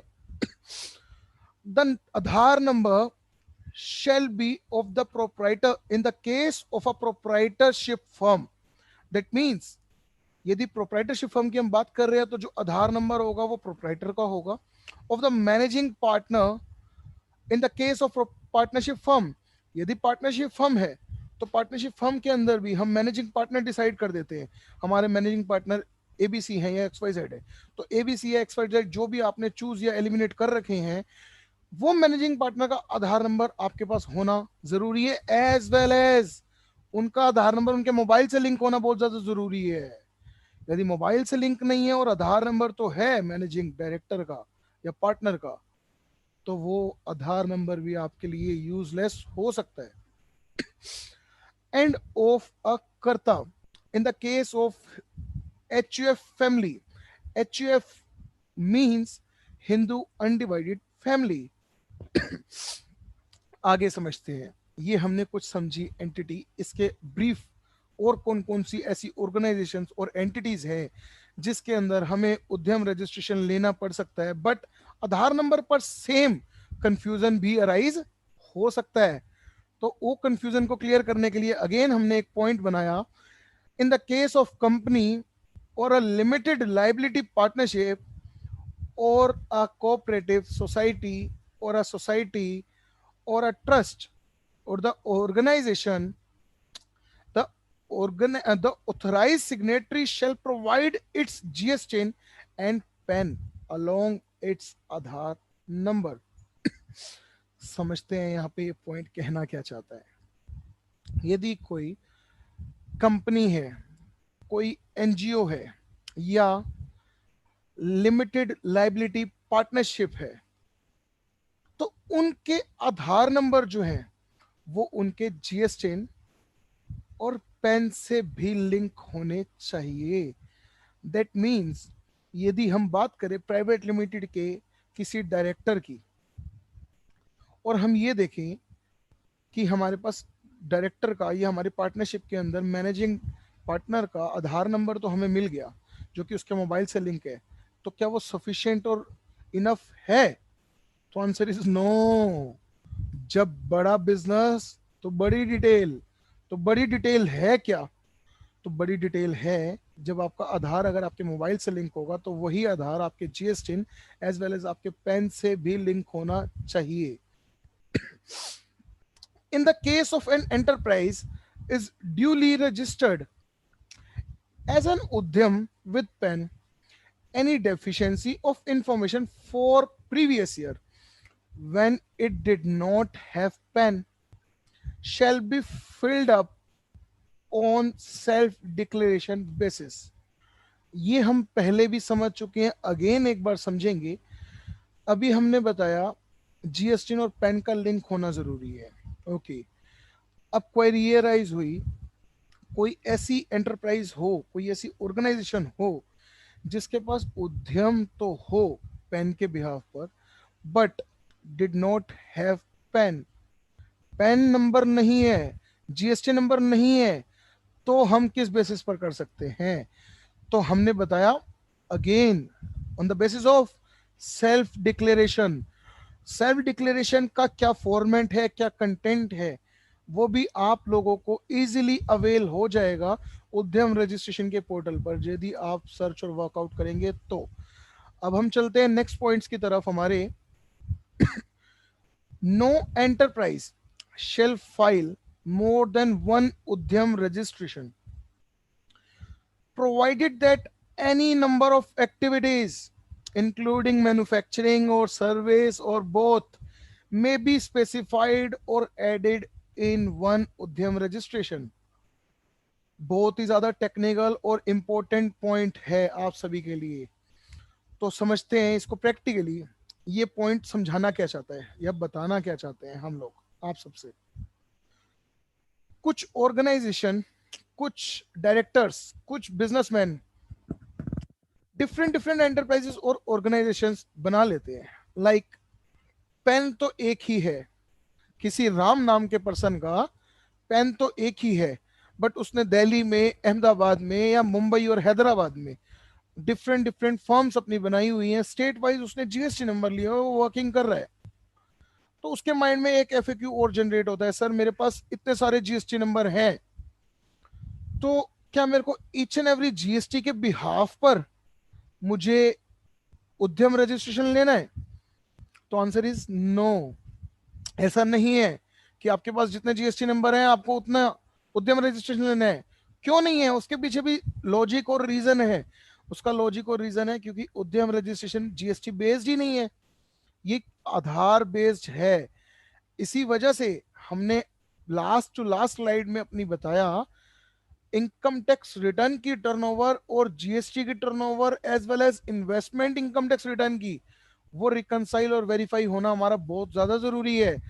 तो इस पॉइंट में भी ये बताने की हमने कोशिश करी आप सबके सामने, no enterprises shall file more than one Udyam registration. एक एंटरप्राइज को एक आधार के बिहाफ पर और एक पेन के बिहाफ पर अपनी एंटरप्राइज को एक से ज्यादा उद्यम रजिस्ट्रेशन लेना कंपल्शन नहीं है एज पर लॉ।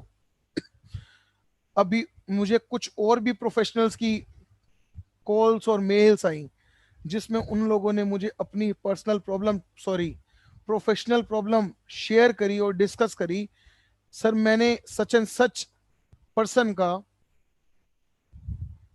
उद्योग रजिस्ट्रेशन किया फर्म बेस्ड, तो अब मैं क्या करूं? क्या कुछ कर सकता हूं? क्या कोई सॉल्यूशन है? तो मैंने उसको रिप्लाई किया, उद्योग रजिस्ट्रेशन में तो कोई सॉल्यूशन नहीं था, उद्यम रजिस्ट्रेशन में वो सॉल्यूशन है। सॉल्यूशन क्या है? आप अपने उद्यम रजिस्ट्रेशन को कैंसिल भी कर सकते हैं, उसके बिहाफ पर ग्रीवेंस भी डाल सकते हैं और अपने पॉइंट ऑफ व्यू को क्लैरिफाई भी कर सकते हैं। Due to lack of knowledge हमें सच एंड सच हमने रजिस्ट्रेशन ले लिया, जो कि अब हम सरेंडर करना चाहते हैं और वो इजीली सरेंडर हो भी रहा है, हो भी जाएगा। बट उद्यम रजिस्ट्रेशन को केयरफुली टेक केयर करना पड़ेगा। अभी हम समझते हैं प्रोफेशनल्स के माइंड में और क्या क्वेरीज आ सकती है। यार ले लिया ना, अगर क्लाइंट्स को दे दिया हमने और क्लाइंट्स को हम बताएं ऐसा तो करना ही नहीं था, अब तो गलत हो गया, फीस वापस करनी पड़ सकती है, क्लाइंट हमें कुछ बोलेगा, क्या करेंगे, कैसे करेंगे? तो उन सभी प्रोफेशनल्स के लिए, पेनल्टी के लिए और क्लाइंट्स के लिए भी अवेयर करने के लिए एक section 27 of the MSME act बना हुआ है। वो सेक्शन क्या कहता है वो समझते हैं। अब कोई एमएसएमई रजिस्ट्रेशन, कोई भी एमएसएमई रजिस्ट्रेशन गलत बन गया, गलत बनने का मीन समझना यहाँ पर क्या है। मैंने बताया राम या श्याम नाम से आपने 2 या 3 एमएसएमई रजिस्ट्रेशन ले लिए, लॉफुली गलत है, आपको सरेंडर करना चाहिए, आपने नहीं किया, okay, first error. Second one, आपने उद्योग रजिस्ट्रेशन तो कर लिया था, उद्यम रजिस्ट्रेशन नहीं किया, जबकि गवर्नमेंट ने आपको कह दिया उद्योग रजिस्ट्रेशन की भी डेडलाइन दे दी 31 मार्च 2021 तक, वो वैलिड है, लाइफ टाइम वैलिड नहीं है, उसके लिए आपको उद्यम पे कंपल्शन करना है रजिस्ट्रेशन, वो भी नहीं किया। चलो आगे बढ़ते हैं। हमारी क्वांटिटेटिव डिटेल, इन्वेस्टमेंट की फिगर हमने पॉइंट आउट करी, वो हमारी आईटीआर से मैच नहीं कर रही, रिकंसाइल वेरीफाई नहीं कर रही। जीएसटी की करी, वो नहीं कर रही। एक कर रही है, एक नहीं कर रही। बहुत सारे सिनेरियोज हैं। यदि मैं इसी पॉइंट के ऊपर डिस्कस करने लगे हम ब्रीफली, तो एक और वेबिनार हम मैनेज कर सकते हैं। फिलहाल हम ये समझते हैं इस पॉइंट का कंक्लूड क्या है, क्या कहना चाहता है ये point.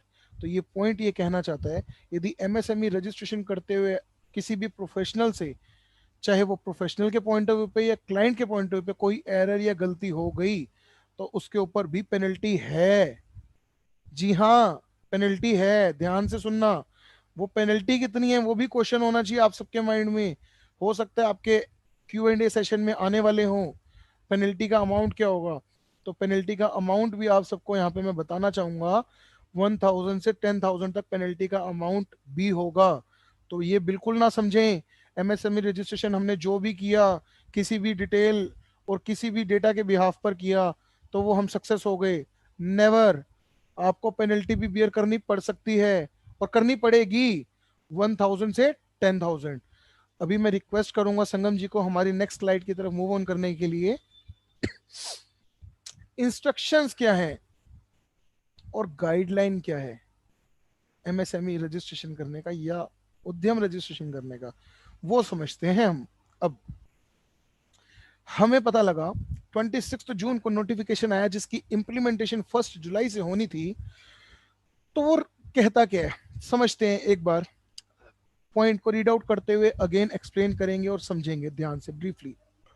Registration will be done through Udyam registration portal. All existing enterprises registered under EM Part 2 or UAM shall register again on the Udyam registration portal on or after 1st July 2020।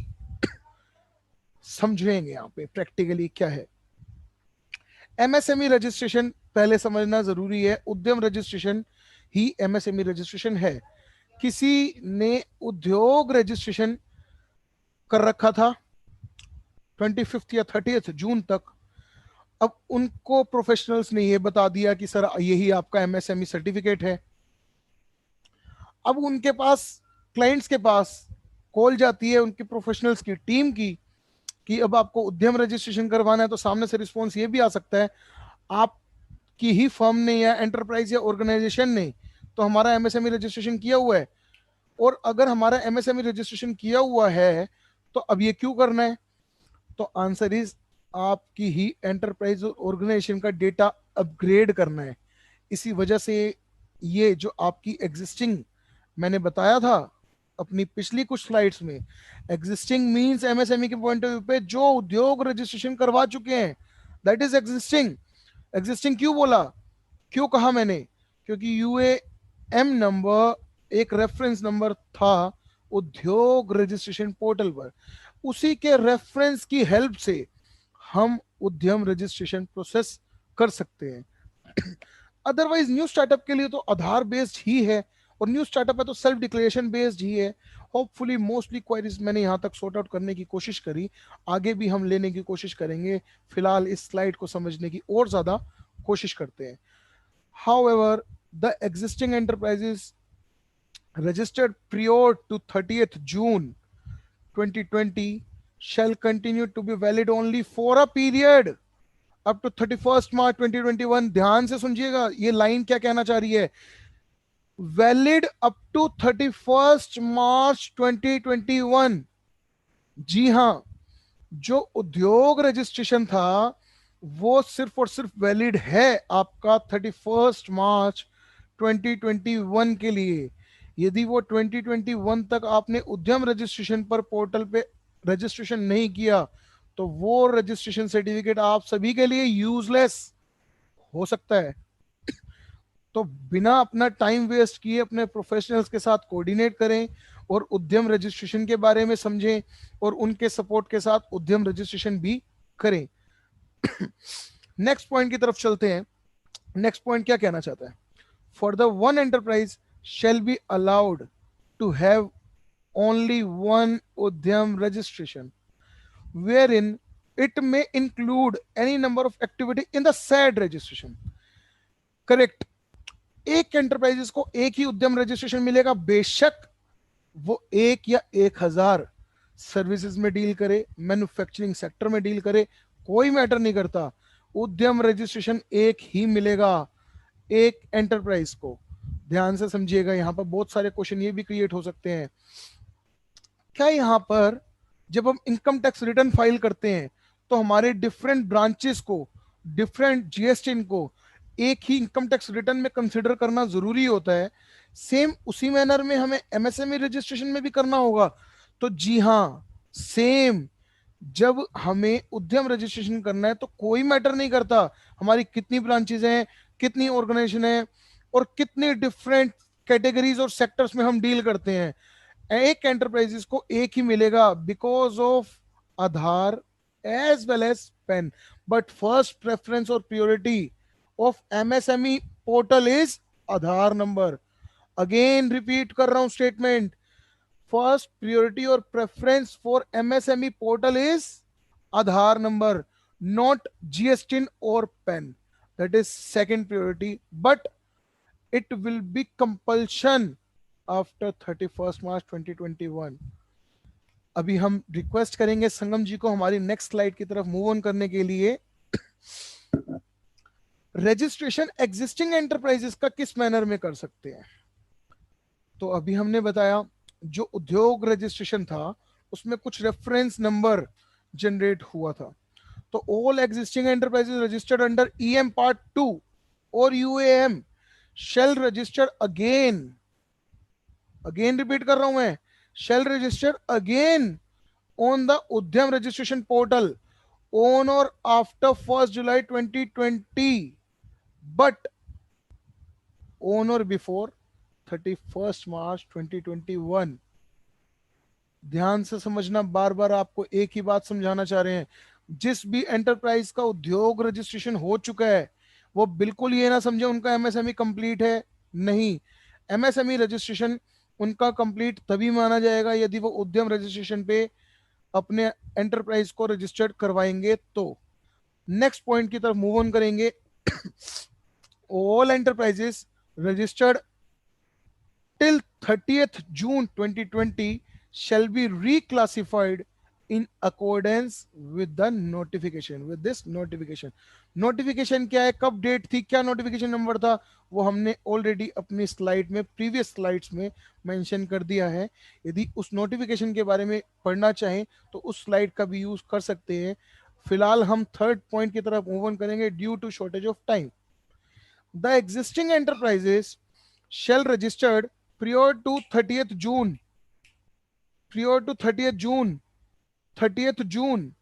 2020 shall continue to be valid only for a period up to 31st March 2021। Again वही point आया, मैंने बताया 30 जून के बाद करना है, but करना जो आपके पास उद्योग रजिस्ट्रेशन है ना उसके ऊपर अपग्रेड करना 31st मार्च तक ही है। क्यों? क्योंकि वो वैलिड ही 31st मार्च तक है। An enterprise registered with any other organisation under the ministry of micro small and medium enterprises shall registered itself under Udyam registration. जी हाँ, कोई भी अदर ऑर्गेनाइजेशन हो जो कि इन कैटेगरीज में आ रही हो, माइक्रो स्मॉल या मीडियम एंटरप्राइजेस, उनको भी अपने आप को उद्यम रजिस्ट्रेशन में रजिस्टर करवाना जरूरी है। यदि नहीं करवाया तो क्या होगा? तो अगेन सेक्शन 27 ओपन होगा और उसके बिहाफ पे पेनल्टी भी अराइज होगी। अभी फिलहाल मैं रिक्वेस्ट करूंगा संगम जी को हमारी नेक्स्ट स्लाइड की तरफ मूव ऑन करने के लिए, हमारे पार्टिसिपेंट्स के लिए और व्यूअर्स के लिए। तो नेक्स्ट स्लाइड हमारी क्या बताती है? Updation of information bye MSME on Udyam registration portal. ऐसा क्या अपग्रेड आया, क्या अपडेट आया जो उद्योग से उद्यम पे स्विच किया गवर्नमेंट ने? तो कुछ हम समझ चुके हैं ब्रीफली, अब इस स्लाइड में हम समझेंगे।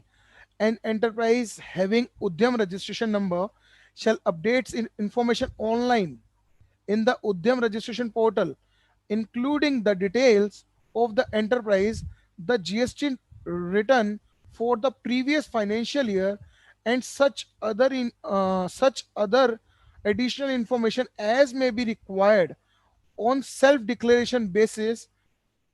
Failure to update the relevant information within the period specified in the online उद्यम. पहले ये समझते हैं यहां तक ये कहना क्या चाहती है इस स्लाइड. ये पॉइंट्स क्या कहना चाहते हैं. ये पॉइंट्स ये कहना चाहते हैं जो भी हमने डिटेल मेंशन करी अपने उद्यम रजिस्ट्रेशन के टाइम पर, उन सभी डिटेल का वेरीफाई होना बहुत ज्यादा जरूरी है. प्रीवियस फाइनेंशियल ईयर के GST returns and compliances and also income tax return and compliances. यदि वो मेंशन किया हुई फिगर्स हमारी क्रॉस चेक नहीं हुई, मैच नहीं हुई, तो अगेन हम पर पेनल्टी अप्लाई हो सकती है. अगर कोई क्वेश्चन ये भी अराइज होता है हमारा तो न्यू स्टार्टअप है, देन व्हाट वी डू, तो answer is self declaration basis. जो आपने सेल्फ डिक्लेयर किया उसके बिहाफ पर आपकी फिगर्स मैच होनी चाहिए. सेल्फ डिक्लेयर के बिहाफ पर मैच कैसे होंगी, तो answer is bank account transaction हमारी बैंक में रिफ्लेक्ट होनी चाहिए. अगेन आगे बढ़ते हैं. Registration portal will render the enterprise liable for suspension of its status. यदि किसी उद्योग रजिस्ट्रेशन किया हुआ एंटरप्राइज या ऑर्गेनाइजेशन डिनाई कर देती है किसी प्रोफेशनल को, हम नहीं करवाएंगे उद्यम रजिस्ट्रेशन, तो हर प्रोफेशनल का रिस्पॉन्सिबिलिटी और लाइबिलिटी है वो अपने क्लाइंट को अवेयर करे. उसका उद्योग रजिस्ट्रेशन रिफ्यूज हो जाएगा, सस्पेंड हो जाएगा 31 मार्च 2021 के बाद यदि नहीं करवाया तो. आगे समझते हैं. Based on the information furnished and gathered from sources including income tax return and goods and service tax return, the classification of the enterprise will be updated in case of graduation from a lower to a higher category or reverse graduation, sliding down or lower category of an enterprise. A communication will be sent to the enterprise about the change in status. जी हाँ, जो भी हमारा lower to hire category अगर हम होते हैं, suppose that हम पहले एमएसएमई को समझते हैं. एमएसएमई 3 कैटेगरीज में डिवाइड था, राइट, माइक्रो, स्मॉल, मीडियम. यदि हम माइक्रो टू स्मॉल या स्मॉल टू मीडियम स्विच करें या अपग्रेड हुए तो वो हमें एमएसएमई पोर्टल पे भी अपग्रेड करना जरूरी है, कंपल्शन है. उद्यम रजिस्ट्रेशन की वजह से ये अपग्रेडेशन उद्यम रजिस्ट्रेशन पोर्टल पर नया आया है. अभी हम रिक्वेस्ट करेंगे संगम जी को नेक्स्ट स्लाइड की तरफ हमें ले जाएं ताकि हम अपने व्यूअर्स और पार्टिसिपेंट्स को नई नॉलेज शेयर कर सकें. तो लास्ट स्लाइड हमारी आज के वेबिनार की, बट लास्ट तो है उतनी ही ज्यादा इंपॉर्टेंट है. तो समझते हैं ये लास्ट स्लाइड कहना क्या चाहती है. लास्ट स्लाइड ये कहना चाहती है facilitation and grievance redressal of enterprises. पहले इस पूरी स्लाइड को हम रीड आउट करते हैं, देन उसके बाद कंक्लूड करते हैं. The champions control room functioning in various institution and offices of the ministry of the micro, small and medium enterprises including the development institutes shall act as single window system for facilitating the registration process and further hand holding the micro, small and medium enterprises in all possible manners. ये point कहता क्या है समझते हैं. MSME registration startup India या हमारे कुछ quantitative detail, उन सभी को कंट्रोल करने के लिए भी उद्यम रजिस्ट्रेशन का डेवलपमेंट किया है. तो उद्यम रजिस्ट्रेशन को एक आप कंट्रोल रूम भी कह सकते हैं. ये बिल्कुल नहीं समझना है उद्यम रजिस्ट्रेशन एक इजीएस्ट रजिस्ट्रेशन है. इस रजिस्ट्रेशन के ऊपर भी आपको फुल कंट्रोल करेगी गवर्नमेंट, फुल कंट्रोल करेगी मिनिस्ट्री. तो यहाँ पर जो भी हम इंफॉर्मेशन डिटेल देंगे वो ट्रूथ एंड फेयर होनी चाहिए, हमारी इनकम टैक्स रिटर्न या जीएसटी रिटर्न से मैच और वेरीफाई होनी चाहिए. अदरवाइज हमारे सेल्फ डिक्लेरेशन से मैच और सेटिस्फाई होने चाहिए। देन हम मूव करते हैं नेक्स्ट पॉइंट की तरफ। The district industry centres will also act as single window facilitation system in the districts। Districts के लिए भी बहुत बड़ा बेनिफिट्स है ये उद्यम रजिस्ट्रेशन। समझेंगे कैसे। The district industry centre will also act as single. कई कंप्लायंसेस में, कई रजिस्ट्रेशन में डिफरेंट वाइज भी पोर्टल बने हुए थे, तो यहां पर ये भी डिस्ट्रिक्ट का भी लॉजिक और सस्पेंस खत्म हो गया हर एक प्रोफेशनल के लिए। अगर पूरे ऑल ओवर इंडिया में अगर आपको एमएसएमई रजिस्ट्रेशन करना है तो उसका एक ही पोर्टल है, उद्यम रजिस्ट्रेशन। चाहे आपका उद्योग था या नहीं था, मैटर नहीं करता, you have to apply for Udyam registration. Third one is any person who is not able to file the Udyam registration for any reason, including for lack of Aadhaar number, may approach any of the above single window system for Udyam registration purpose with this Aadhaar enrollment identity slip और copy of enrollment request। बहुत ही ज्यादा interesting point सभी startups के लिए। किस किस reason से प्रोफेशनल से कोऑर्डिनेट और कम्युनिकेट करते हुए अनकंफर्ट होते हैं क्लाइंट्स, और कम नॉलेजफुल पर्सन, उनके पास कैसे कैसे क्वेश्चंस होते हैं। हमारे पास पैन नंबर नहीं है, हमारे पास जीएसटी नंबर नहीं है। ये थर्ड पॉइंट उनसे भी ज्यादा बेसिक क्वेश्चन है। हमारे पास आधार नंबर भी नहीं है। तो आंसर है उद्यम रजिस्ट्रेशन ने आधार नंबर के अलावा भी आपको एक ऑल्टरनेटिव ऑप्शन दे दिया है। तो ऑल्टरनेटिव ऑप्शन है आपका एनरोलमेंट नंबर आपके आधार कार्ड की आइडेंटिटी स्लिप के बिहाफ पर। जब आप आधार कार्ड अप्लाई करते हैं आपको एक एक्नॉलेजमेंट मिलती है जिसके अंदर एक यूडाई पोर्टल का एक रेफरेंस नंबर जनरेट होता है। उस रेफरेंस नंबर के भी बिहाफ पर आप अपना बिजनेस स्टार्ट कर सकते हैं। अभी भी यदि आप एक्सक्यूज दे कि आप बिजनेस स्टार्ट नहीं कर सकते, तो शायद जितना गवर्नमेंट ने इस बार कोविड-19 में सपोर्ट किया है वो शायद हमारी इंडियन गवर्नमेंट मोदी सरकार कर ही नहीं सकती। आगे चलते हैं। बैंक आधार के एनरोलमेंट के बिहाफ पर भी हम कर सकते हैं, हमने ये समझा। पासबुक के बिहाफ पर भी कर सकते हैं, वोटर आईडी के बिहाफ पर भी कर सकते हैं, पासपोर्ट, ड्राइविंग लाइसेंस, इन सब का facilitate the process including getting an Aadhaar number there after in the further process of Udyam registration. That means यदि किसी के पास आधार नंबर नहीं है तो वो अपने आधार के एनरोलमेंट के बिहाफ पे कर सकता है, अपने डीएल नंबर के बिहाफ पे कर सकता है, पासपोर्ट के बिहाफ पे कर सकता है, पासबुक के बिहाफ पर भी कर सकता है। बट उसके लिए ग्रीवेंस आपको डालना पड़ेगा। ग्रीवेंस की विंडो अब आपको अवेल हो चुकी है उद्यम रजिस्ट्रेशन पोर्टल पर। उद्योग रजिस्ट्रेशन पर वो नहीं थी, बट अब हम सबके लिए वो ऑप्शन अवेल हो चुका है। और न्यू एंटरप्राइजेस को भी एक बिगेस्ट अपॉर्चुनिटी मिल चुकी है। उसको अवेल करना है, ग्रैब करना है या मिस करना है, आपके हाथ में है। नेक्स्ट पॉइंट की तरफ मूव ऑन करेंगे।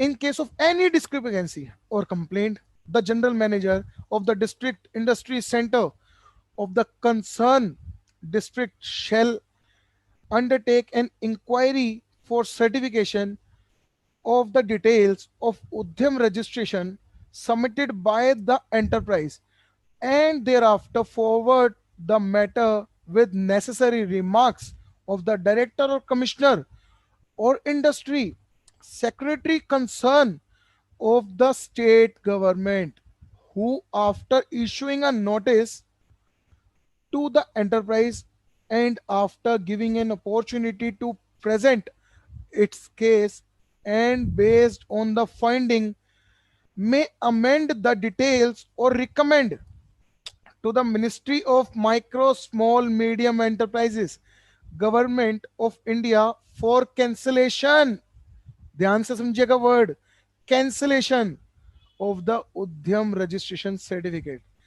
जी हाँ, हमारे उद्यम रजिस्ट्रेशन में किसी भी तरह की कोई कंप्लेंट थी या कोई डेफिशिएंसी थी, उसको रिकवर करने की कोई विंडो स्पेसिफिक अवेल नहीं थी उद्योग रजिस्ट्रेशन पे, जो कि गवर्नमेंट ने हम प्रोफेशनल्स के लिए एक सहूलियत दी ग्रीवेंस की विंडो अवेल करके, और उन सारे यूथ को भी ऑप्शन दिया जो बूस्ट होकर के अपने एंटरप्राइज को उद्यम रजिस्ट्रेशन में रजिस्ट्रेशन तो करवा लिया बट बिजनेस नहीं कर रहे, और उनको ये है कि हमने कुछ डिटेल भी देनी है सेल्फ डिक्लेरेशन के बिहाफ पर, जो कि इनकम टैक्स से और जीएसटी से क्रॉस वेरीफाई भी होगी।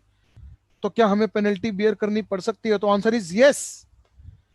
तो आपको गवर्नमेंट ने खुद दे दिया ऑप्शन, आप उद्यम रजिस्ट्रेशन को कैंसिल भी कर सकते हैं अपने प्रोफेशनल की हेल्प लेकर के, सपोर्ट लेकर के।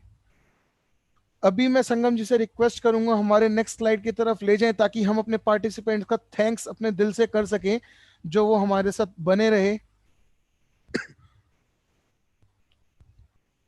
नेक्स्ट स्लाइड, ये स्लाइड हो गई, next next, so sorry, next और बेस्ट स्लाइड, नेक्स्ट और बेस्ट स्लाइड। सर एक बार बेनिफिट्स वाली स्लाइड हम एक बार रिप्रेजेंट कर देते हैं। वैसे हमने कर ही दिया ये सारा, हमने जो पूरे वेबिनार में हमने ब्रीफ किया, बट हम इसको भी एक बार कंसिडर करेंगे। नेक्स्ट स्लाइड ये कहती है जो एमएसएमई रजिस्ट्रेशन है उनके बेनिफिट्स क्या है।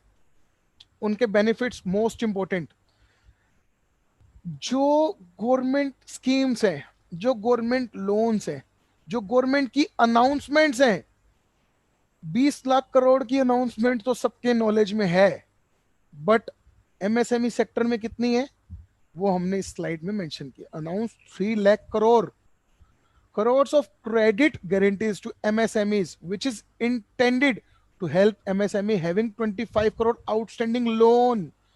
ध्यान से समझेंगे, आउटस्टैंडिंग लोन, जिन सेक्टर्स का 25 करोड़ तक का लोन आउटस्टैंडिंग होगा या लेस देन 100 करोड़ टर्नओवर होगी, उन पे भी गवर्नमेंट आपको सपोर्ट करने के लिए रेडी है। नेक्स्ट पॉइंट हमारा क्या है, business registered under MSME are given higher preference for government licence and certification. Business जब भी रजिस्टर्ड हम एमएसएमई में कर लेते हैं तो हमारे बिजनेस को गवर्नमेंट लाइसेंस और सर्टिफिकेशन के लिए हायर प्रेफरेंस और फर्स्ट प्रायोरिटी पर रखा जाता है। तो एमएसएमई रजिस्ट्रेशन हर एक बिजनेस के लिए मस्ट है, यहीं से आप सबको समझ में आ चुका होगा। Second is cheaper bank loan as the interest rate is very low, around 1 to 1.5%। जी हाँ, बैंक लोन अगर हम लेने जाते हैं तो उसमें भी हमें वेरी वेरी लोएस्ट रेट मिल जाता है, जो कि रेट हमने अपनी स्लाइड में मेंशन किया। Third one is it allowed credit for minimum alternate tax that is MAT, most important for private limited companies, to be carry forward for up to 15 years of 10 years। Fourth point is there are various tax rebates available। तो अगर आपने MSME ले लिया तो government taxation में भी आपको बहुत अच्छे रिलीफ और रिलैक्सेशन मिलने वाले हैं। Fifth point, the expenses incurred for registration of patent and application of ISO certification are reimbursed to this enterprise subject to the limits। अगर आपने एमएसएमई रजिस्ट्रेशन अपनी एंटरप्राइजेस का करवा लिया तो आपको रिम्बर्समेंट भी गवर्नमेंट करती है या रिबेट भी करती है। यदि आप कुछ गवर्नमेंट रजिस्ट्रेशंस करवाते हैं तो वो गवर्नमेंट रजिस्ट्रेशंस कहते हैं, कौन से सर्टिफिकेशंस हैं, ये भी क्वेरीज अराइज हो सकती है क्लाइंट्स के या हमारे पार्टिसिपेंट्स या प्रोफेशनल्स के माइंड में। तो उसको हमने कुछ ब्रीफ किया, like ISO certification, patent registration, हमारा ट्रेडमार्क रजिस्ट्रेशन, इन सब में भी हमारी कॉस्टिंग रिड्यूस हो सकती है यदि हमारे पास एमएसएमई रजिस्ट्रेशन हमारी ऑर्गेनाइजेशन का है तो। Six point is MSME can avail barcode registration subsidy। जो डिजिटलाइजेशन होने जा रहा है उसके अंदर बार कोड सिस्टम बहुत ज्यादा अट्रैक्टिव और ट्रेंडिंग में है। तो यदि आप बार कोड रजिस्ट्रेशन सब्सिडी भी लेना चाहते हैं तो उसके लिए भी आपके पास एमएसएमई का होना बहुत ज्यादा जरूरी है। तो हमने समझा पिछले 6 पॉइंट्स के अंदर कि एमएसएमई के कितने ज्यादा प्रीमियम और एक्सक्लूसिव बेनिफिट्स हैं। तो अगर आप एक कोई बिजनेस रन कर रहे हैं तो इस वजह से आपके पास एमएसएमई होना बहुत ज्यादा जरूरी है। समझेंगे, हर बिजनेसमैन को क्या चाहिए सबसे ज्यादा, रिवेन्यू, एक्सपेंस या रिसोर्स ऑफ कॉस्ट कटिंग? तो answer is may be resource of cost cutting, क्योंकि रिवेन्यू एक ऑर्गेनाइजेशन में बिजनेस में आता रहता है, रिकरिंग रेवेन्यू है, एक्सपेंसेस रिकरिंग नेचर के हैं, बट कॉस्ट कटिंग रिकरिंग नहीं होती, उसकी कुछ ही अपॉर्चुनिटीज मिलती हैं। जी हाँ, तो आप सभी के लिए, बिजनेसमैन के लिए और हम जैसे प्रोफेशनल्स के लिए भी बहुत बड़ी गोल्डन अपॉर्चुनिटी है अपनी कॉस्ट कटिंग करने के लिए। सिर्फ एक रजिस्ट्रेशन आपकी कितनी जगह पर कॉस्ट कटिंग करने वाला है अंदाजा भी नहीं है आप सबको। जो गवर्नमेंट स्ट्रेटेजी आप सबके सामने शेयर करती जा रही है, आने वाले कुछ नोटिफिकेशन में कर चुकी है और आने वाले नोटिफिकेशन में करने वाली है। नेक्स्ट हम मूव ऑन करते हैं अपने पॉइंट्स की तरफ। Concession in electric bills, electricity bills by making application to electricity department. लो जी, एक और पॉइंट दे दिया बिजनेसमैन के लिए। बिजनेसमैन का कमर्शियल बिल्डिंग का बीएसईएस बिल, इलेक्ट्रिसिटी बिल अच्छा खासा आता है, तो आपको इलेक्ट्रिसिटी बिल में भी कंसेशन मिल सकता है, रिबेट मिल सकती है। यहाँ पे ध्यान से समझेंगे, जो हमारे बिजनेस के डायरेक्ट एक्सपेंसेस होते हैं, प्रोफेशनल्स बहुत अच्छे से समझेंगे, जो डायरेक्ट एक्सपेंसेस होते हैं उनकी कॉस्ट को रिड्यूस करने के लिए बहुत अच्छी अपॉर्चुनिटी है एमएसएमई रजिस्ट्रेशन। तो पर्सनल सजेशन हर एक प्रोफेशनल के लिए, एमएसएमई रजिस्ट्रेशन मस्ट है हर एक बिजनेस के लिए। नेक्स्ट पॉइंट की तरफ मूव ऑन करते हैं। There is one time settlement fee for non paid amounts of MSME registration. एक बार आपको एमएसएमई रजिस्ट्रेशन करना है जिसमें कोई सिंगल पेमेंट नहीं है, और each and every time, every many times आपको गवर्नमेंट सेटलमेंट करेगी, रिबेट देगी, कंसेशन करेगी। कैसे? गवर्नमेंट के रजिस्ट्रेशंस पर, गवर्नमेंट के सर्टिफिकेशंस पर, जो कि हमने पिछले कुछ पॉइंट्स में समझा। अभी में भी हमें अपने पार्टिसिपेंट्स का और प्रोफेशनल्स का, व्यूअर्स का थैंक्स करना चाहिए जो हम सबके साथ बने रहे। थैंक्स करने के लिए मैं संगम जी से रिक्वेस्ट करूंगा हमारे स्लाइड की तरफ मूव ऑन करेंगे, जो कि उन्होंने कर ही दिया। Thank you so much Sangam ji. Thanks a lot sir for giving me opportunity, best opportunity regarding MSME. Thank you very much, Mohit ji, taking this session, because MSME is currently is new for all, and some hiccups are there to understand this. So now move to some questions of our participants. Uh, there is one valid question from Shri Hari Rao ji. Yes, sir. Now currently portal is new and there is some hiccups there. So might be it will take some time, but it is one of the very welcome step by the government to merge all three registration like startup, MSME and Aadhaar Udyog to make a one registration, and which is very valid registration having control over your turnover, investment, GST turnover, linking with many other things.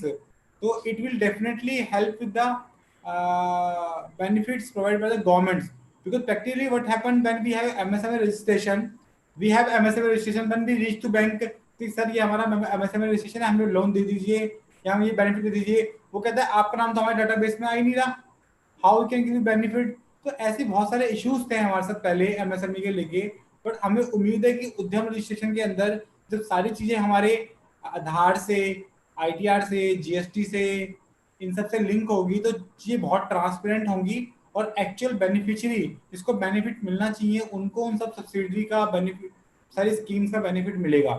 तो आपकी इस वाली बात से हम agree करते हैं Shri Hari Rao ji. And next question, are registration require for the existing MSME? जैसे जैसे मोहित जी ने बताया कि ये 1 जुलाई 2020 से सबके लिए मैंडेटरी है। जो लोग अपने आप को पहले रजिस्टर करा चुके एमएसएमई के अंदर, उनके लिए भी यहाँ पे अपने आप को री रजिस्टर करना बहुत जरूरी है। सो इसमें कोई भी एम्बिग्यूटी नहीं है, कोई भी टू ओपिनियन पॉसिबल नहीं है।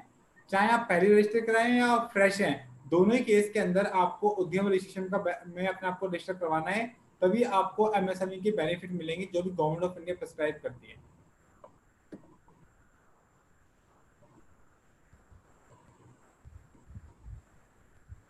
विकास जी का बड़ा वैलिड क्वेश्चन है कि सर जो लोग आईटीआर 4 भरते हैं, जो सेक्शन 44 एडी और 44 एडीए की होती है, उसमें तो कहीं भी हमको इन्वेस्टमेंट की डिटेल नहीं भरनी पड़ती। But in my opinion somehow जब गवर्नमेंट ने एक इतना बड़ा इनिशिएटिव लिया है, तो हो सकता है आने वाले टाइम के अंदर गवर्नमेंट इन्वेस्टमेंट वाला पार्ट भी उस आईटीआर के अंदर ऐड कर दे, बिकॉज नाउ अपग्रेडेशन आ भी गया आईटीआर फॉर्म के अंदर। यदि देखेंगे प्रोफेशनल्स तो आईटीआर 4 जो फॉर्म है 2020 जो लेटेस्ट असेसमेंट ईयर का है, उसके अंदर इन्वेस्टमेंट का क्लोज आ भी गया है। ये भी अपडेट हम अपने पार्टिसिपेंट्स को कर सकते हैं। तो फ्रेंड आज की डेट में गवर्नमेंट बहुत डायनेमिक हो गई है, और they are very much dynamic कि आप उनको भी कहीं से भी कोई फीडबैक मिलता है, they try to include that feedback in the forms in the law very efficient manner. So आज की डेट में चीजें मतलब बहुत डायनेमिक है। तो ऐसा मुझे ने कंफर्म करा कि ऑलरेडी ये अमेंडमेंट हमारे आईटीआर 4 में आ चुकी है, तो आई थिंक काफी आपके क्वेश्चन का आंसर इसके थ्रू हो जाता है।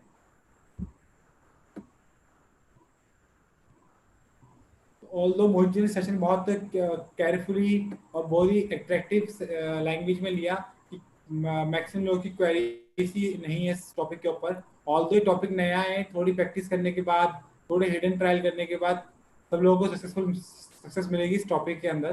तो मैं अपने सारे व्यूअर से यही उम्मीद करूंगा कि वो एज सुन एज पॉसिबल अपने क्लाइंट्स को ये सर्विस प्रोवाइड करेंगे, और जो लोग अब तक इस फील्ड में डील नहीं करते हैं, आज का सेशन देखने के बाद वो इसके अंदर अपनी प्रैक्टिस स्टार्ट करेंगे।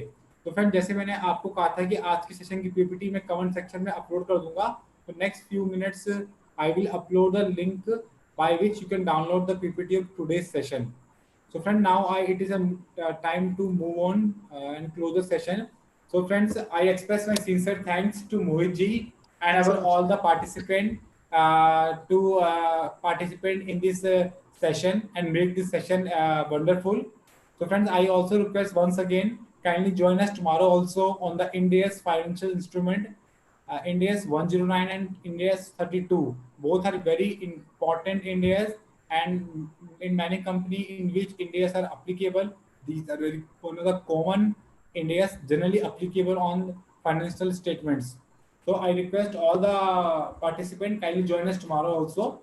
And with this note, I again thanks to participant and thanks to Mohit ji to take this important session. Thanks a lot. Thanks to